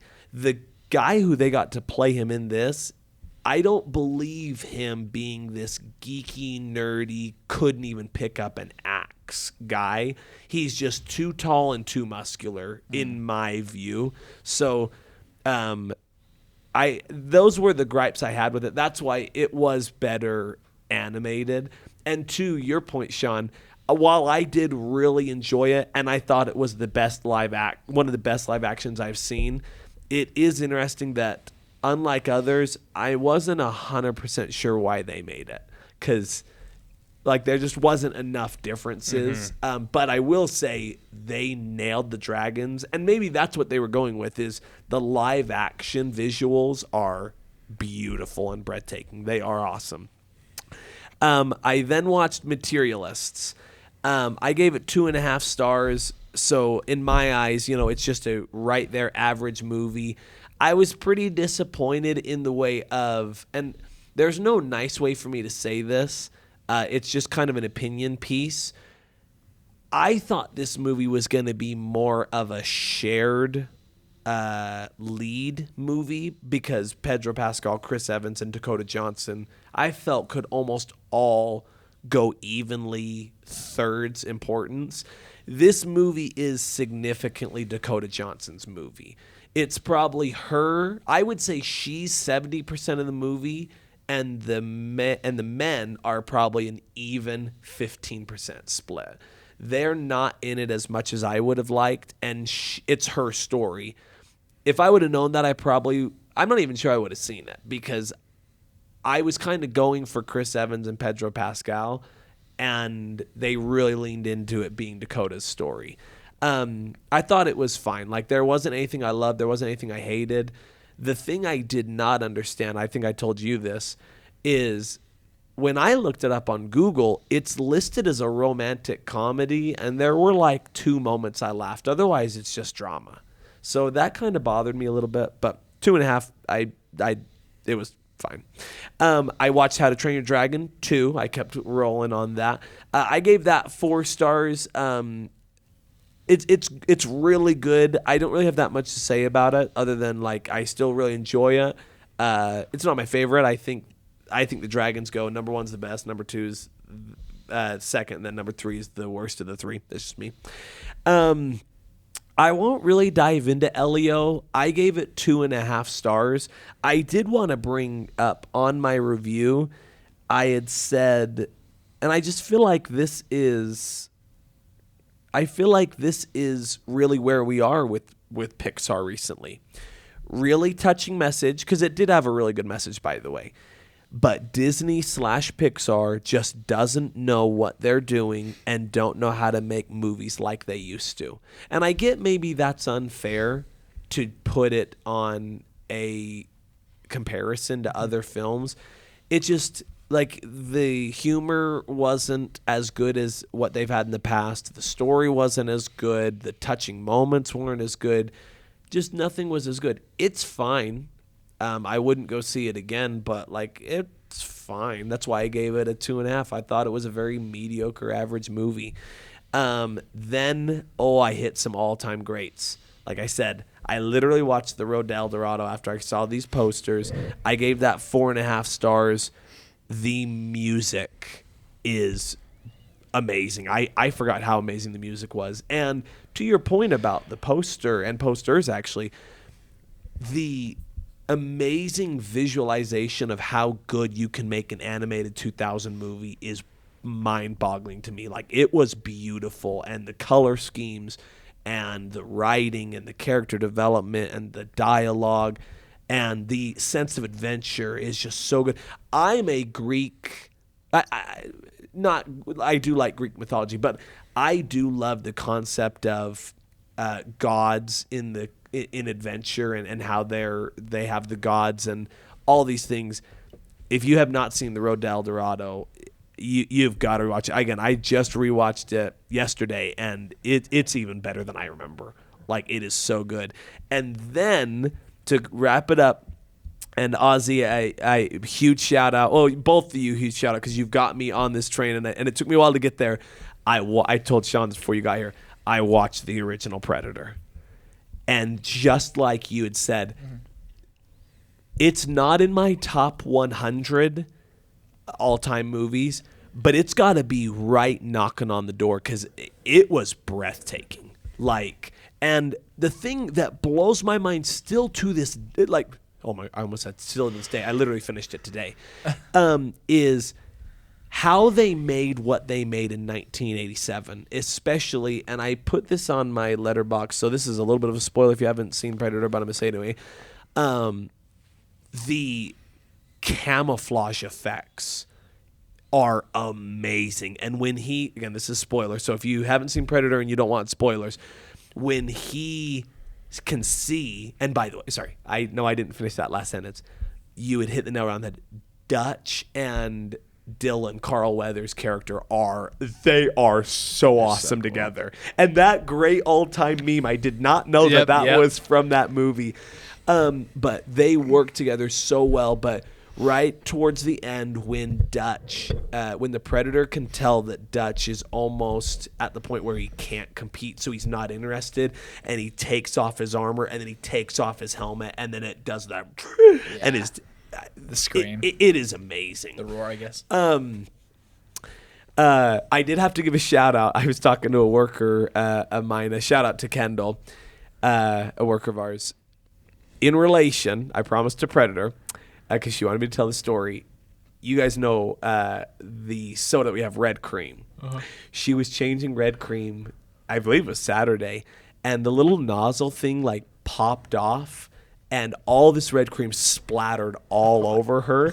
And she walks out, and I look at her, and I go, you look like you just got skinned by the Predator. Like, I promise it connects. But so shout out to Kendall. But for 1987, that blood and gore, too, was absolutely wild. The silhouette scene of the Predator ripping the spine out. It's crazy, man. So, huge shout out. Thank you for getting me on that. My goal this week is to watch Prey, because that's what I watch next, right? Yep. And then I do want to watch Killer of Killers, because I saw that you watched that, and then you've obviously seen that. So I want to get on that wagon. Don't watch two Predators and the Predator. I did that dirty work for you, dude. That's what I was wondering. So do I watch Prey? I watch Prey and then Killer of Killers, and then just put it on hold till Badlands. Yes, Yeah. or watch Alien versus Predator, Okay, the yeah. original one, Gotcha. not the second one. Gotcha. Like, you could watch Predators. It's not as good. It's pretty much like the first Predator, but like worse. You know what I'm saying? Gotcha. Okay. Lot of shout outs to the first one if you're interested. Like, it's not a bad movie. It's not great. It's not Predator 2 or The Predator. Ugh. Yes, I do know that. So that was all my movies. Again, this was for 2 weeks, so I felt pretty good. Really quick, last thing I almost forgot because it's not on Letterboxd. Apple TV Stick has Owen Wilson. Have you heard about it? I'm watching it. Oh, are you really? Oh, I didn't know that. Okay, what episode are you on? Like 3. Okay, because I'm caught up all the way. Are you enjoying it? I'm loving it. I love Stick. I literally just started watching it, and I caught up all 5 episodes the last 3 days or so.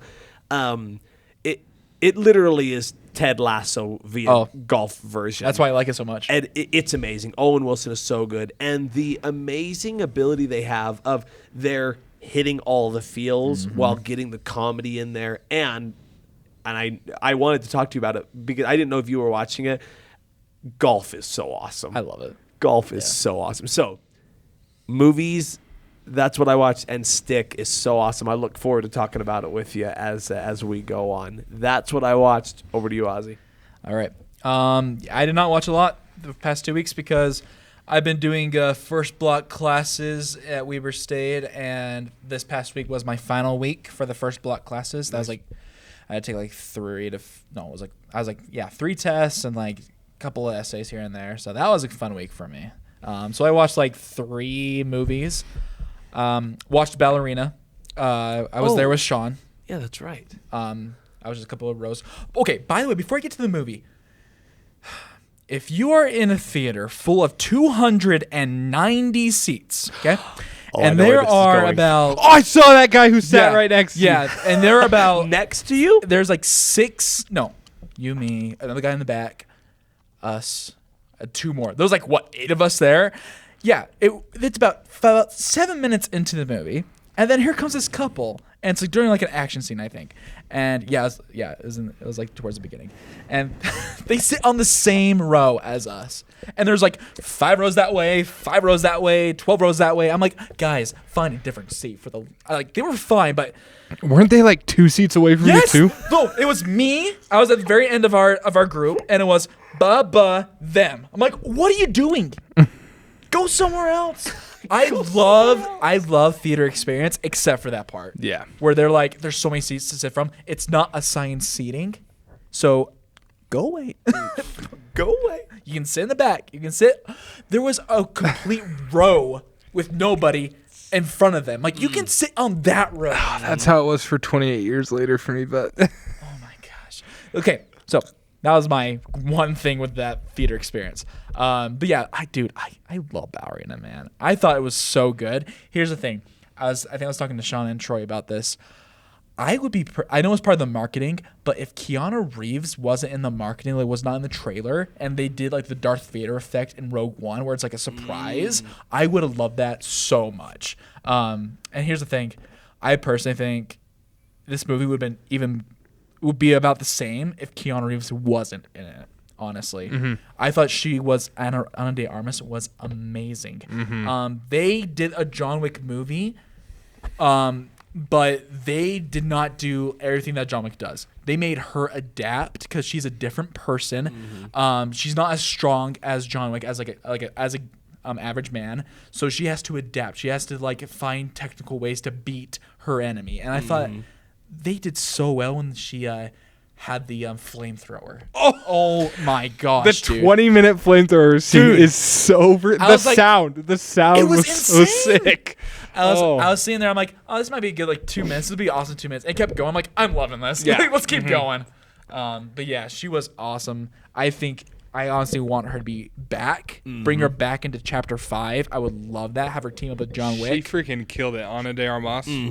She's the best, dude. So can I jump in? Because I do have this question for you guys. Because I had talked about it on our last episode. So I gave it a 3. I gave it 3 stars. I do want to pick your brain on something. Because you hit the nail right on the head when you were saying, John Wick later, blah, blah, blah.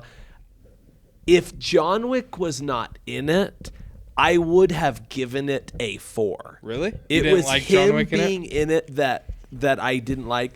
I have 2, and this is me asking genuinely, like, educate me, and just this is what I didn't like about him being in it, which is crazy because I love John Wick, and that's why she alone and her story earned 4 stars. I felt like I loved the action and the lighting and the cinematography, the dialogue, that was like that. So there were 2 gripes I had with John being in it. Number 1, and again, then this is me.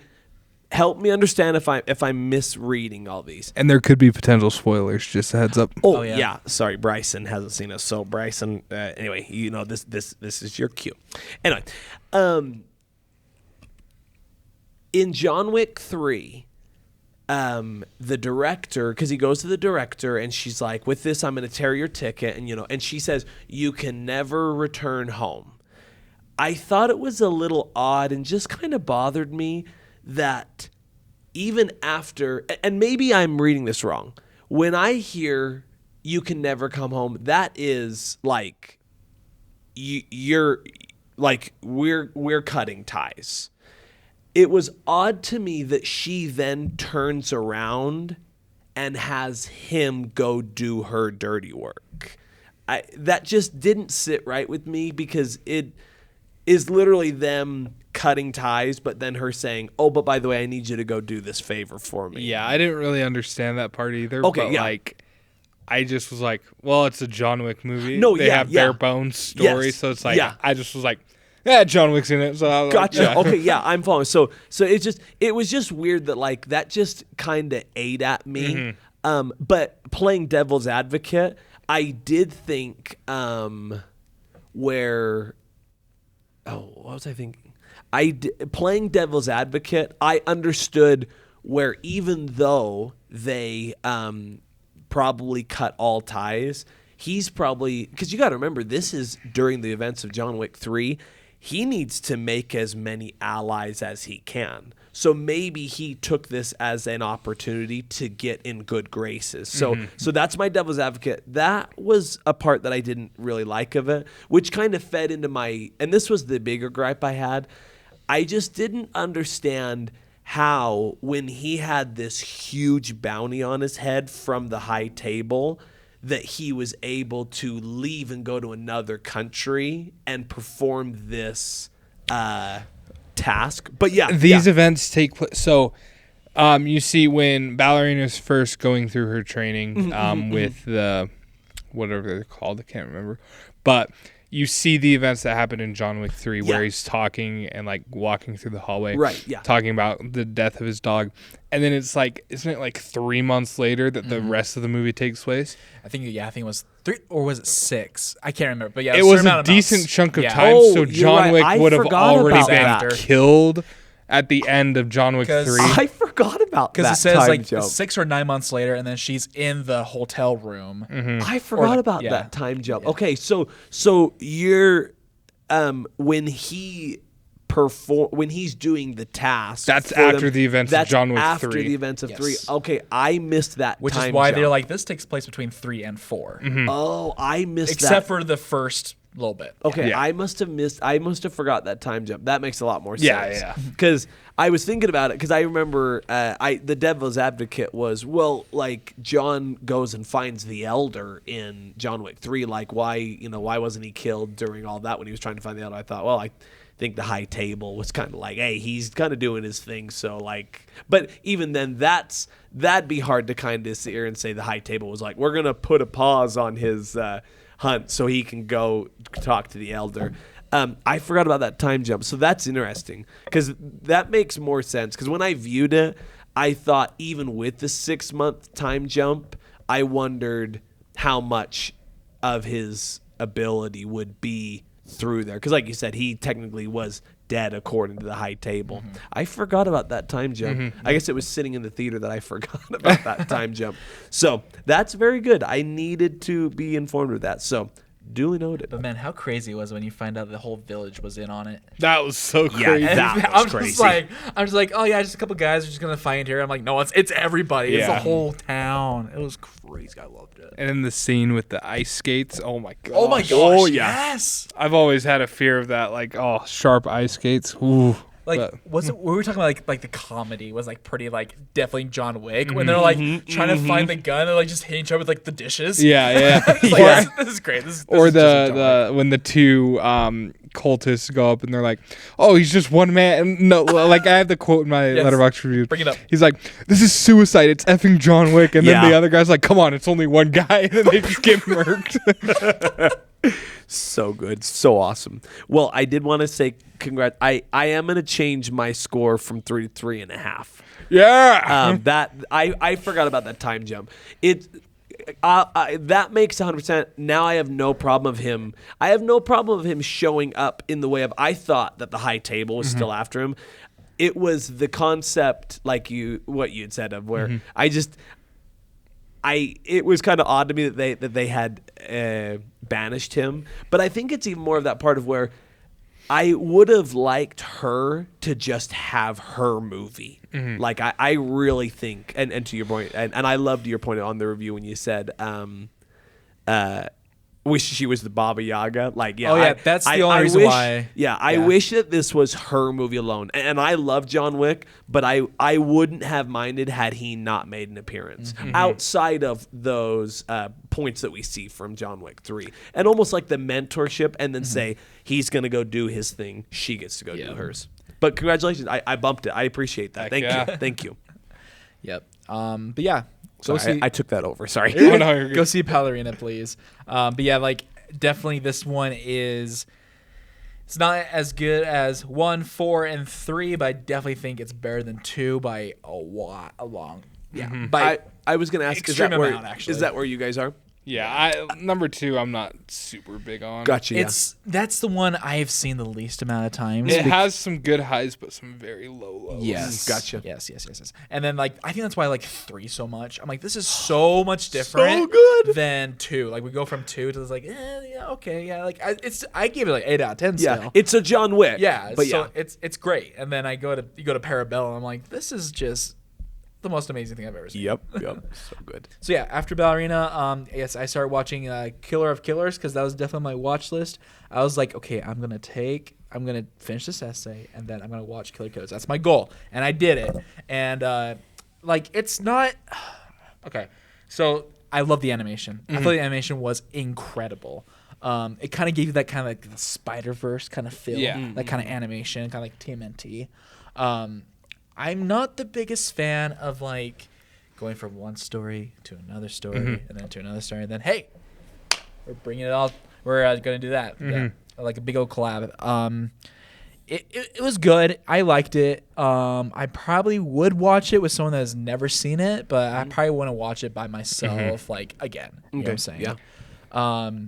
And then I love the very, very end. There was an awesome cameo that I really, really loved, and I'm like, okay, this is good. This is great. I love that. Thank you for putting that in. Okay, I love it. interesting. So that final shot Yes. of the cameo bumped my score because I originally was gonna give it like a 3 without a Same. heart, and like I wasn't super big on the whole first 2 stories because of the way they ended. I'm like, Yeah. that's not realistic when No. you're doing this stuff. I'm gonna keep it spoiler free, but then I also wasn't big on when they the final story happened and the characters that are part of the final story come together and do a certain thing to a certain thing.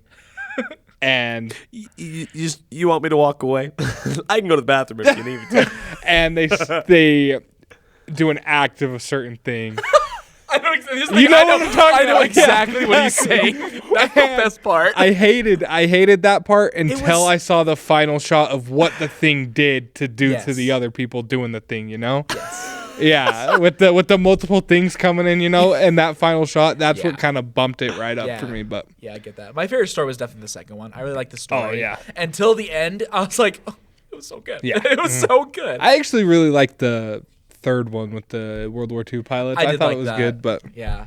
But yeah, it was good. It's a good movie. It's a good addition to the Predator. And then towards the end of the movie, they do what they do in Predators, and I'm like, I've already seen this. I know what's gonna happen. oh, that's what they do in Predators? Yeah, like a flip flop of that. Okay. In Predators. Okay. So it's like, get out of here. Just kidding. But it's similar to Predators, but it's kind of like flip flop in Predators. So yeah. But yeah, it was good. I really liked it. Give that a 3.5 out of 5. Nice. Okay. And then I watched Prey, because I'm like, if I've seen all these Predator movies, why not just watch Prey? I need to one more rewatch time? Prey. It's so Dude, good. it's such a good rewatch, man. Like I was like watching it, and I was like, yeah, this is not a 10 out of 10 movie, because there are a couple of slow parts, but they make sense. Like there's a reason why there's a slow part. There's slow parts in them. But man, dude, watching that Predator and watching her just do what she does, I'm like, this is a perfect add-on to the franchise. I'm like, this beats all the other Predator movies, except for the first Predator, in my opinion. And I would love to have another movie similar to Prey, and I hope Badlands is that movie. Sweet. That's why I'm so excited for it. Gotcha. And that's and then TV shows. Watching Stick, loving Stick. I love Owen Wilson. It feels similar to like Cars 3 with the mentorship, and I like that a lot. I love the mentorship. But yeah, great. If you love golf, please go watch that show. It's on Apple Plus. And then I'm watching anime right now. I'm in the middle of watching Attack on Titan. Nice. I rewatched season 1, and I'm currently watching season 2. I'm loving it.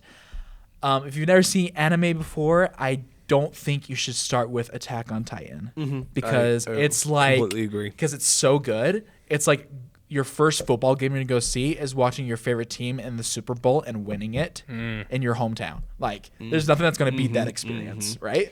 So So you're it's basically just saying every other anime is like inferior to. Yeah, like I would say build up to it. Okay. Honestly, like start with it, like if you're interested in Dragon Ball, go watch Dragon Ball. Not all of it. There's certain series you should probably watch. Don't watch all of Dragon Ball. No, yeah. I've only watched Dragon Ball. I've watched Dragon Ball Z Kai. That's a good one. Yes. So Kai and Dragon Ball Super. Yes, those are really good. Man, it's so good. And then watch My Hero Academia. That's a great one. And then like just like slowly lead up to it, and then. But if you really want to watch Attack on Titan, I'm not going to stop you. But just letting you know, it's probably one of the greatest animes that you'll ever watch. So, and then watching One Piece as well on top of that. Nice. The live No, action. I'm starting the anime. Okay, like Logan did. Yeah, but gotcha. here's the thing: I'm not watching it straight. I'm watching like a few episodes here, watching Attack on Titan. A few episodes of One Piece, watching Attack on Titan. Kind of going back and forth. Yeah, nice. So I'm getting the job done. But yeah, and that's all I've watched. Love it. Okay, Sean, I are watched stoked. 15 movies in the past 2 weeks. I was on point. I'm gonna pull up your letterbox. And 5 of those movies was yesterday. I had a big movie marathon with my boy Drake. Shout out Drake. I would say shout out Drake. And you're not picking any of the movies next time.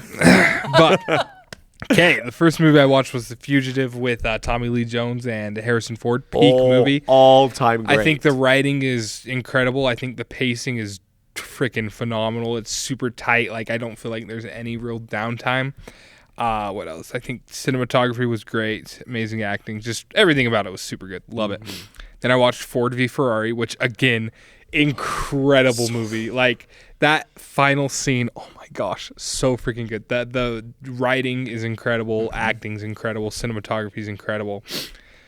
So freaking good. I watched a lot of 4.5s, but That's good. yeah. I'm watching a lot of these were rewatches, but Batman Under the Red Hood. Don't know if you guys have seen that. Yes, yeah, I have. no, yeah, what, It's, oh, yeah. So it's Educate me, an tell me about it. animated Batman movie. It's about what's his name? Tim Drake, I think, is the Robin. Yes. Yeah. So there's a new villain in town that's vigilante that has been killing all these different crime bosses and stuff, and Batman like meets up with him, and he's like kind of confused at who he is because he's acting like a lot like his past Robin or whatever. And it's the story of when Robin was killed by Joker and then brought back to life in Ra's al Ghul's Lazarus Pit. It's super freaking good. It's really Cool. It's really good. What's it on? Can you watch it streaming? Max. No, but I do have 2 different copies of a Blu-ray that I'll bring. So I have 2 different Yeah, Blu-rays that of it. sounds excellent. It's freaking good. I'll bring you it. Nice. Then I watched Guardians of the Galaxy 3. Love it. The yes. montage at the end of it is top 5 cinema movie. No, seriously. not really, but so freaking good. I would say in the MCU. in the MCU, Yeah. top 5 scene. Then I watched The Black Phone, trying to get ready for Black Phone Part 2. It's been a minute since I've seen. The first time I saw it was when it first came out. Yeah. And it's pretty dang good. It's a little slow at some points, is but slow. like the dream sequences, so good. Like it's straight up sinister with those dream sequences. Like, oh my gosh, y'all need to watch Sinister. I have.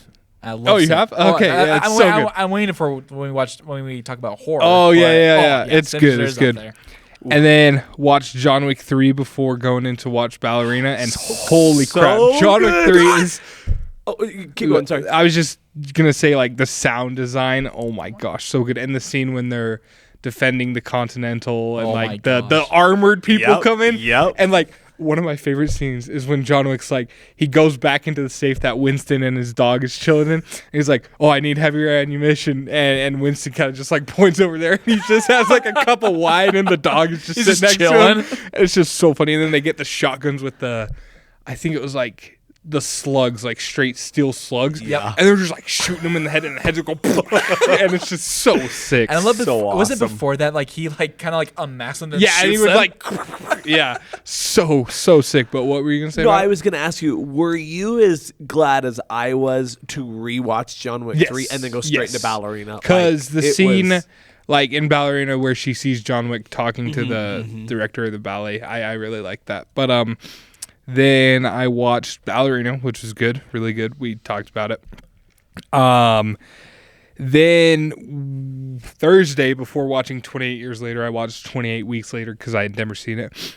It's okay. Like, the story is pretty bad because of like the exposition and what causes the things to happen, and the characters are pretty forgettable. There's one scene where like a helicopter kind of tilts sideways and runs into a bunch of zombies and it's like tearing them up. I'm like, this is ridiculous, but there's some cool scenes in it, some not. Then I watched the first new release of the past 2 weeks. Well, I mean, Ballerina, never mind. But I watched 28 Years Later. That one was really good. I can't talk about it a lot because it's not really family friendly. Yeah. But it's super dark. It's definitely not what it was marketed completely wrong. Because like it was marketed as like some terrifying horror movie. Mm-hmm. It's not horror. It's more of like a drama type movie, which is why it's getting a lot of critique. But just real quickly on that, when you see a movie marketed wrong, do you let it impact your score? Does it ever impact your score? Not really, because I liked what they did with this movie, Okay, and nice. I feel like having seen the other 28 movies, I felt like it made sense for the universe it's in. Gotcha. But some of the camera work they did with this, they had the setup, which was an iPhone rig with like 20 iPhones or whatever. Yeah, I remember you talking about that. There were scenes where they would use a bow and arrow on one of the infected, and it would go through their head, and it would like freeze the frame, and you would see the camera go like spin around them. Like coolest thing ever. awesome. Like I need to find an example, but it was super cool. The way they treat the infected, they're more like animals now. They have like an alpha that like keeps track of the entire horde That's or whatever. There's a really weird like pregnant zombie scene, which I was like, ooh, didn't really like. It's pretty messed up, and then the final scene is really hit or miss. Like, people either hate it or they absolutely love the final like 2 minutes of the movie. Interesting. Because it's straight up Power Rangers. Let me just tell you, I'm not even lying. It's Power Rangers. But the opening scene is crazy. Do you guys like really care about spoilers? Probably. No, I won't this one? see it. I'll see it. Yeah. Okay. Yeah. I mean, the opening scene isn't really spoilers, but I'll just. Okay. It's just a cool opening scene. Which one do you like better than out of the three? Days, weeks. Probably years? Days. I like Days still. the most. Right on. But I'm excited to see what happens with the trilogy. They set it up really well, and it's very big world building. I like that. But- yeah. And then I watched Whiplash, peak movie, so good. So good. Shout out, wasn't it Caleb? Caleb who was on that talked about it? So shout out Caleb. I do need to watch this because I think it was Bryson shout out. I think he'd seen it, and I've heard nothing but good things about this movie. It's so freaking good. Then I watched this Dutch movie called Another Round, and it's got Mads Mikkelsen. It's a foreign film, so it's all in Dutch language, but it's about these group of guys. They're all teachers, and there's a lot of them are like struggling in life. Like Mads Mikkelsen, his wife kind of has like he's lost the connection with his wife or whatever, and like the other two aren't married, and then another one just I don't know. But they stumble across this experiment where it's like human beings are born with a deficit of 0.05% alcohol blood content, and so they're like, well, what if we remove that deficit and we just drink like constantly to see like what it does? Because you have like some artists who will be like just at the point where they're not sober but not drunk, and they like do stuff so much better, and it like shows examples of like some piano player that did that. And so they do that, and Mads Mikkelsen, the teacher, he's like starts teaching his class so much better. All his students start getting better grades. He is like more involved with his wife and stuff like that.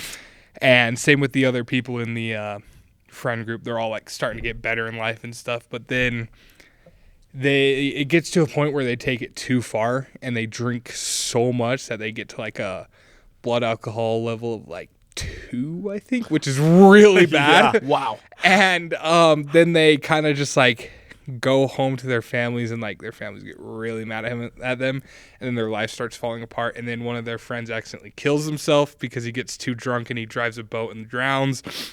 And while they're attending the funeral, they kind of like just are reminiscing about their lives and stuff. And Mads Mikkelsen gets a text from his wife after his wife left him because he kind of like crashed out on him or whatever because he was drunk.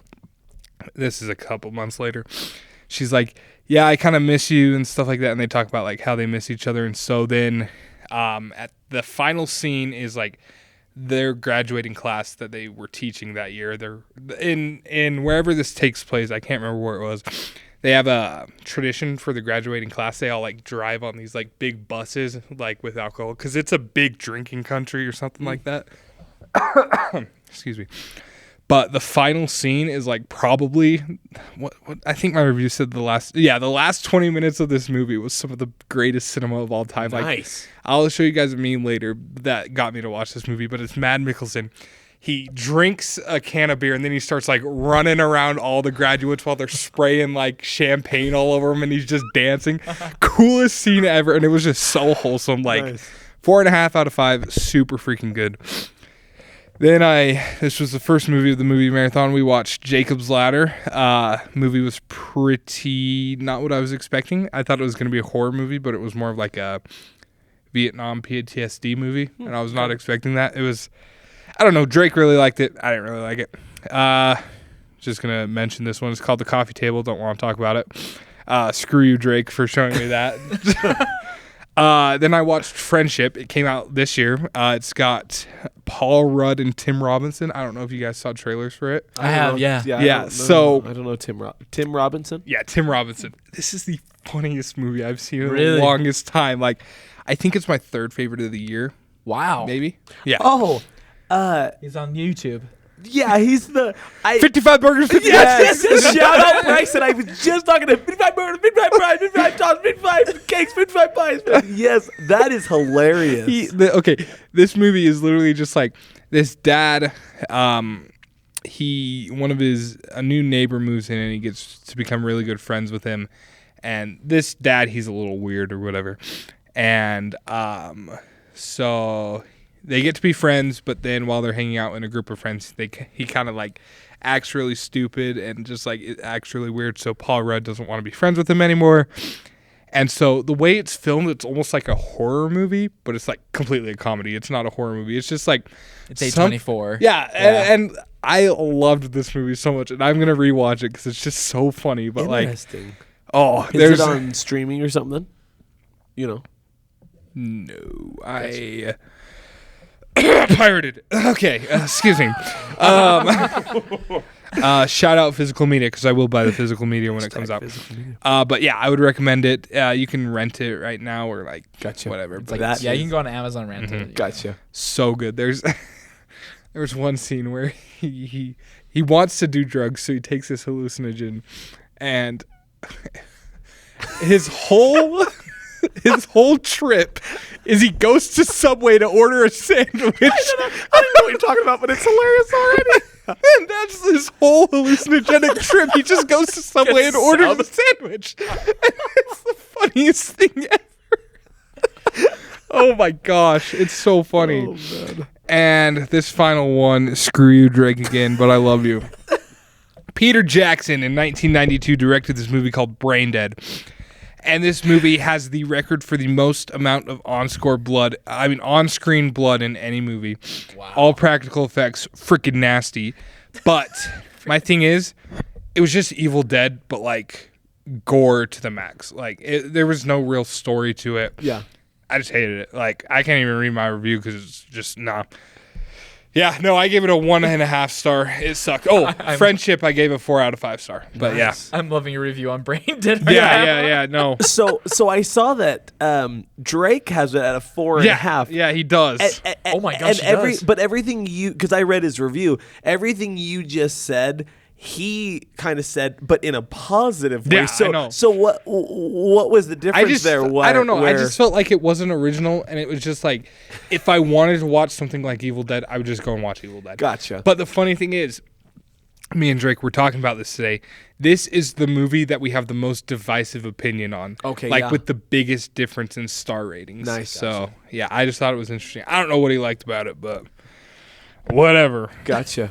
Yeah. Okay. So that's what I watched. That was awesome. That is wonderful. Well, gentlemen, couple quick things. I did forget one thing, and I was talking to Austin about this earlier this week. So I have to make a correction because going back and rewatching the original How to Train Your Dragon and then number 2. So remember last week we played played Whose Dad Is It Anyway, and it was the quote. So the quote that I shared for Stoic was, "You have the heart of a chief and the soul of a dragon." turns out that not only was not in number 1, it was in number 2. It was his mom that said that. Oh my gosh, Connor. Correction. But this is what happened. This is what happened. Bro fumbled. But I Googled it. I Googled Stoic the Vast lines from How to Train Your Dragon, and it pops it right up there. That was the first thing to pop up, and I was like, okay, cool. Screw you, Google. So thanks for nothing, Google. Well, according to Ellie on Last of Us, like, she could be a dad. I want to be a dad. Again, by the way, and like I said, I did not hop back on there. I didn't really see anything about it afterwards, but I think it's because but then I also think once I stopped watching it, I really think my algorithm changed, where I think my Facebook feed, my Instagram, I think it stopped putting those out there. I did have to do one more thing. Now, you guys can shoot this down, but I did want to make mention. I wanted to give a shout out to A-Train, a co-worker of mine, because she brought up this idea. We were talking about this. So this week is the week that Minecraft comes out on DVD. So I want to throw my hat in the ring. If Ozzy watches Minecraft, when I buy the Blu-ray, Yeah. and you watch Borderlands, I'll throw my hat in the ring. I will watch Scott Pilgrim versus the World. Because but that's not because objectively Scott Pilgrim is way better than those two movies, so it's not fair. But here's the problem. I watched 20 minutes of Scott Pilgrim, and I could not stand finishing that movie. That's crazy.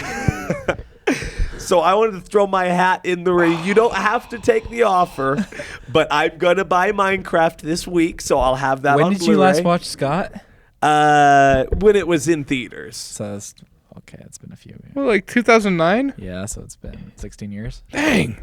That is crazy. So, again, shout out A-Train, because we were talking about how Ozzy did not like Minecraft, and she was like, I love that movie. And then I was like, Everyone that was born in 2004 and later loves that movie.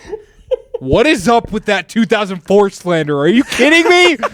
It's your generation, man. Nah, dude. I don't even want to hear it. I have the most best palette of movies out of all. No, just kidding.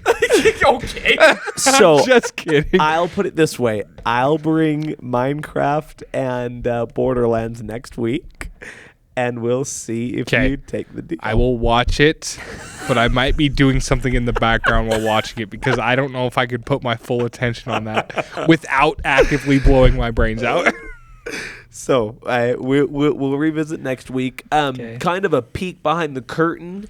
Next week we'll have Sean's brother Troy on. We're gonna hit DC. Yeah. We're gonna do some DC power rankings. We'll talk. I would be led to believe. Well, we'll talk about the new Superman movie, like what we think going in, and maybe a couple other things, because we will not have we won't film an episode until I think after it comes that the movie came out.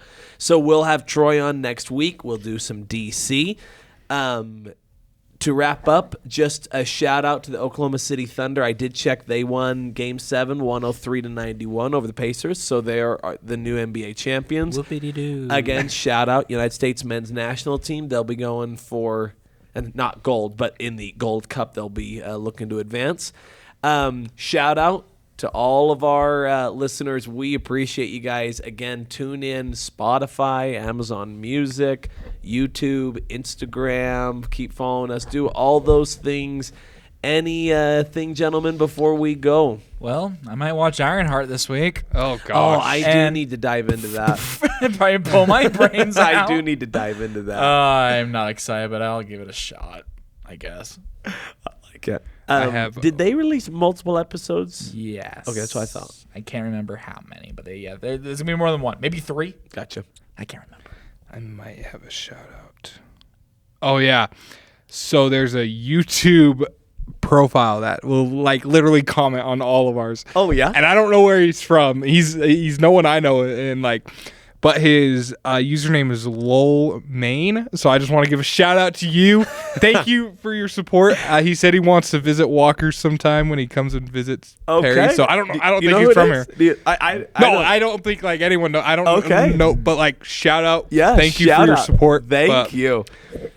Okay, well, and again, gentlemen, it's always a great pleasure. We have done a ton this episode. We appreciate you listening in. Again, looking forward to next week when we'll have a guest and we'll hit it then. But until then, this is episode 11 of the Screen Guys podcast. Have a great night. Thank you.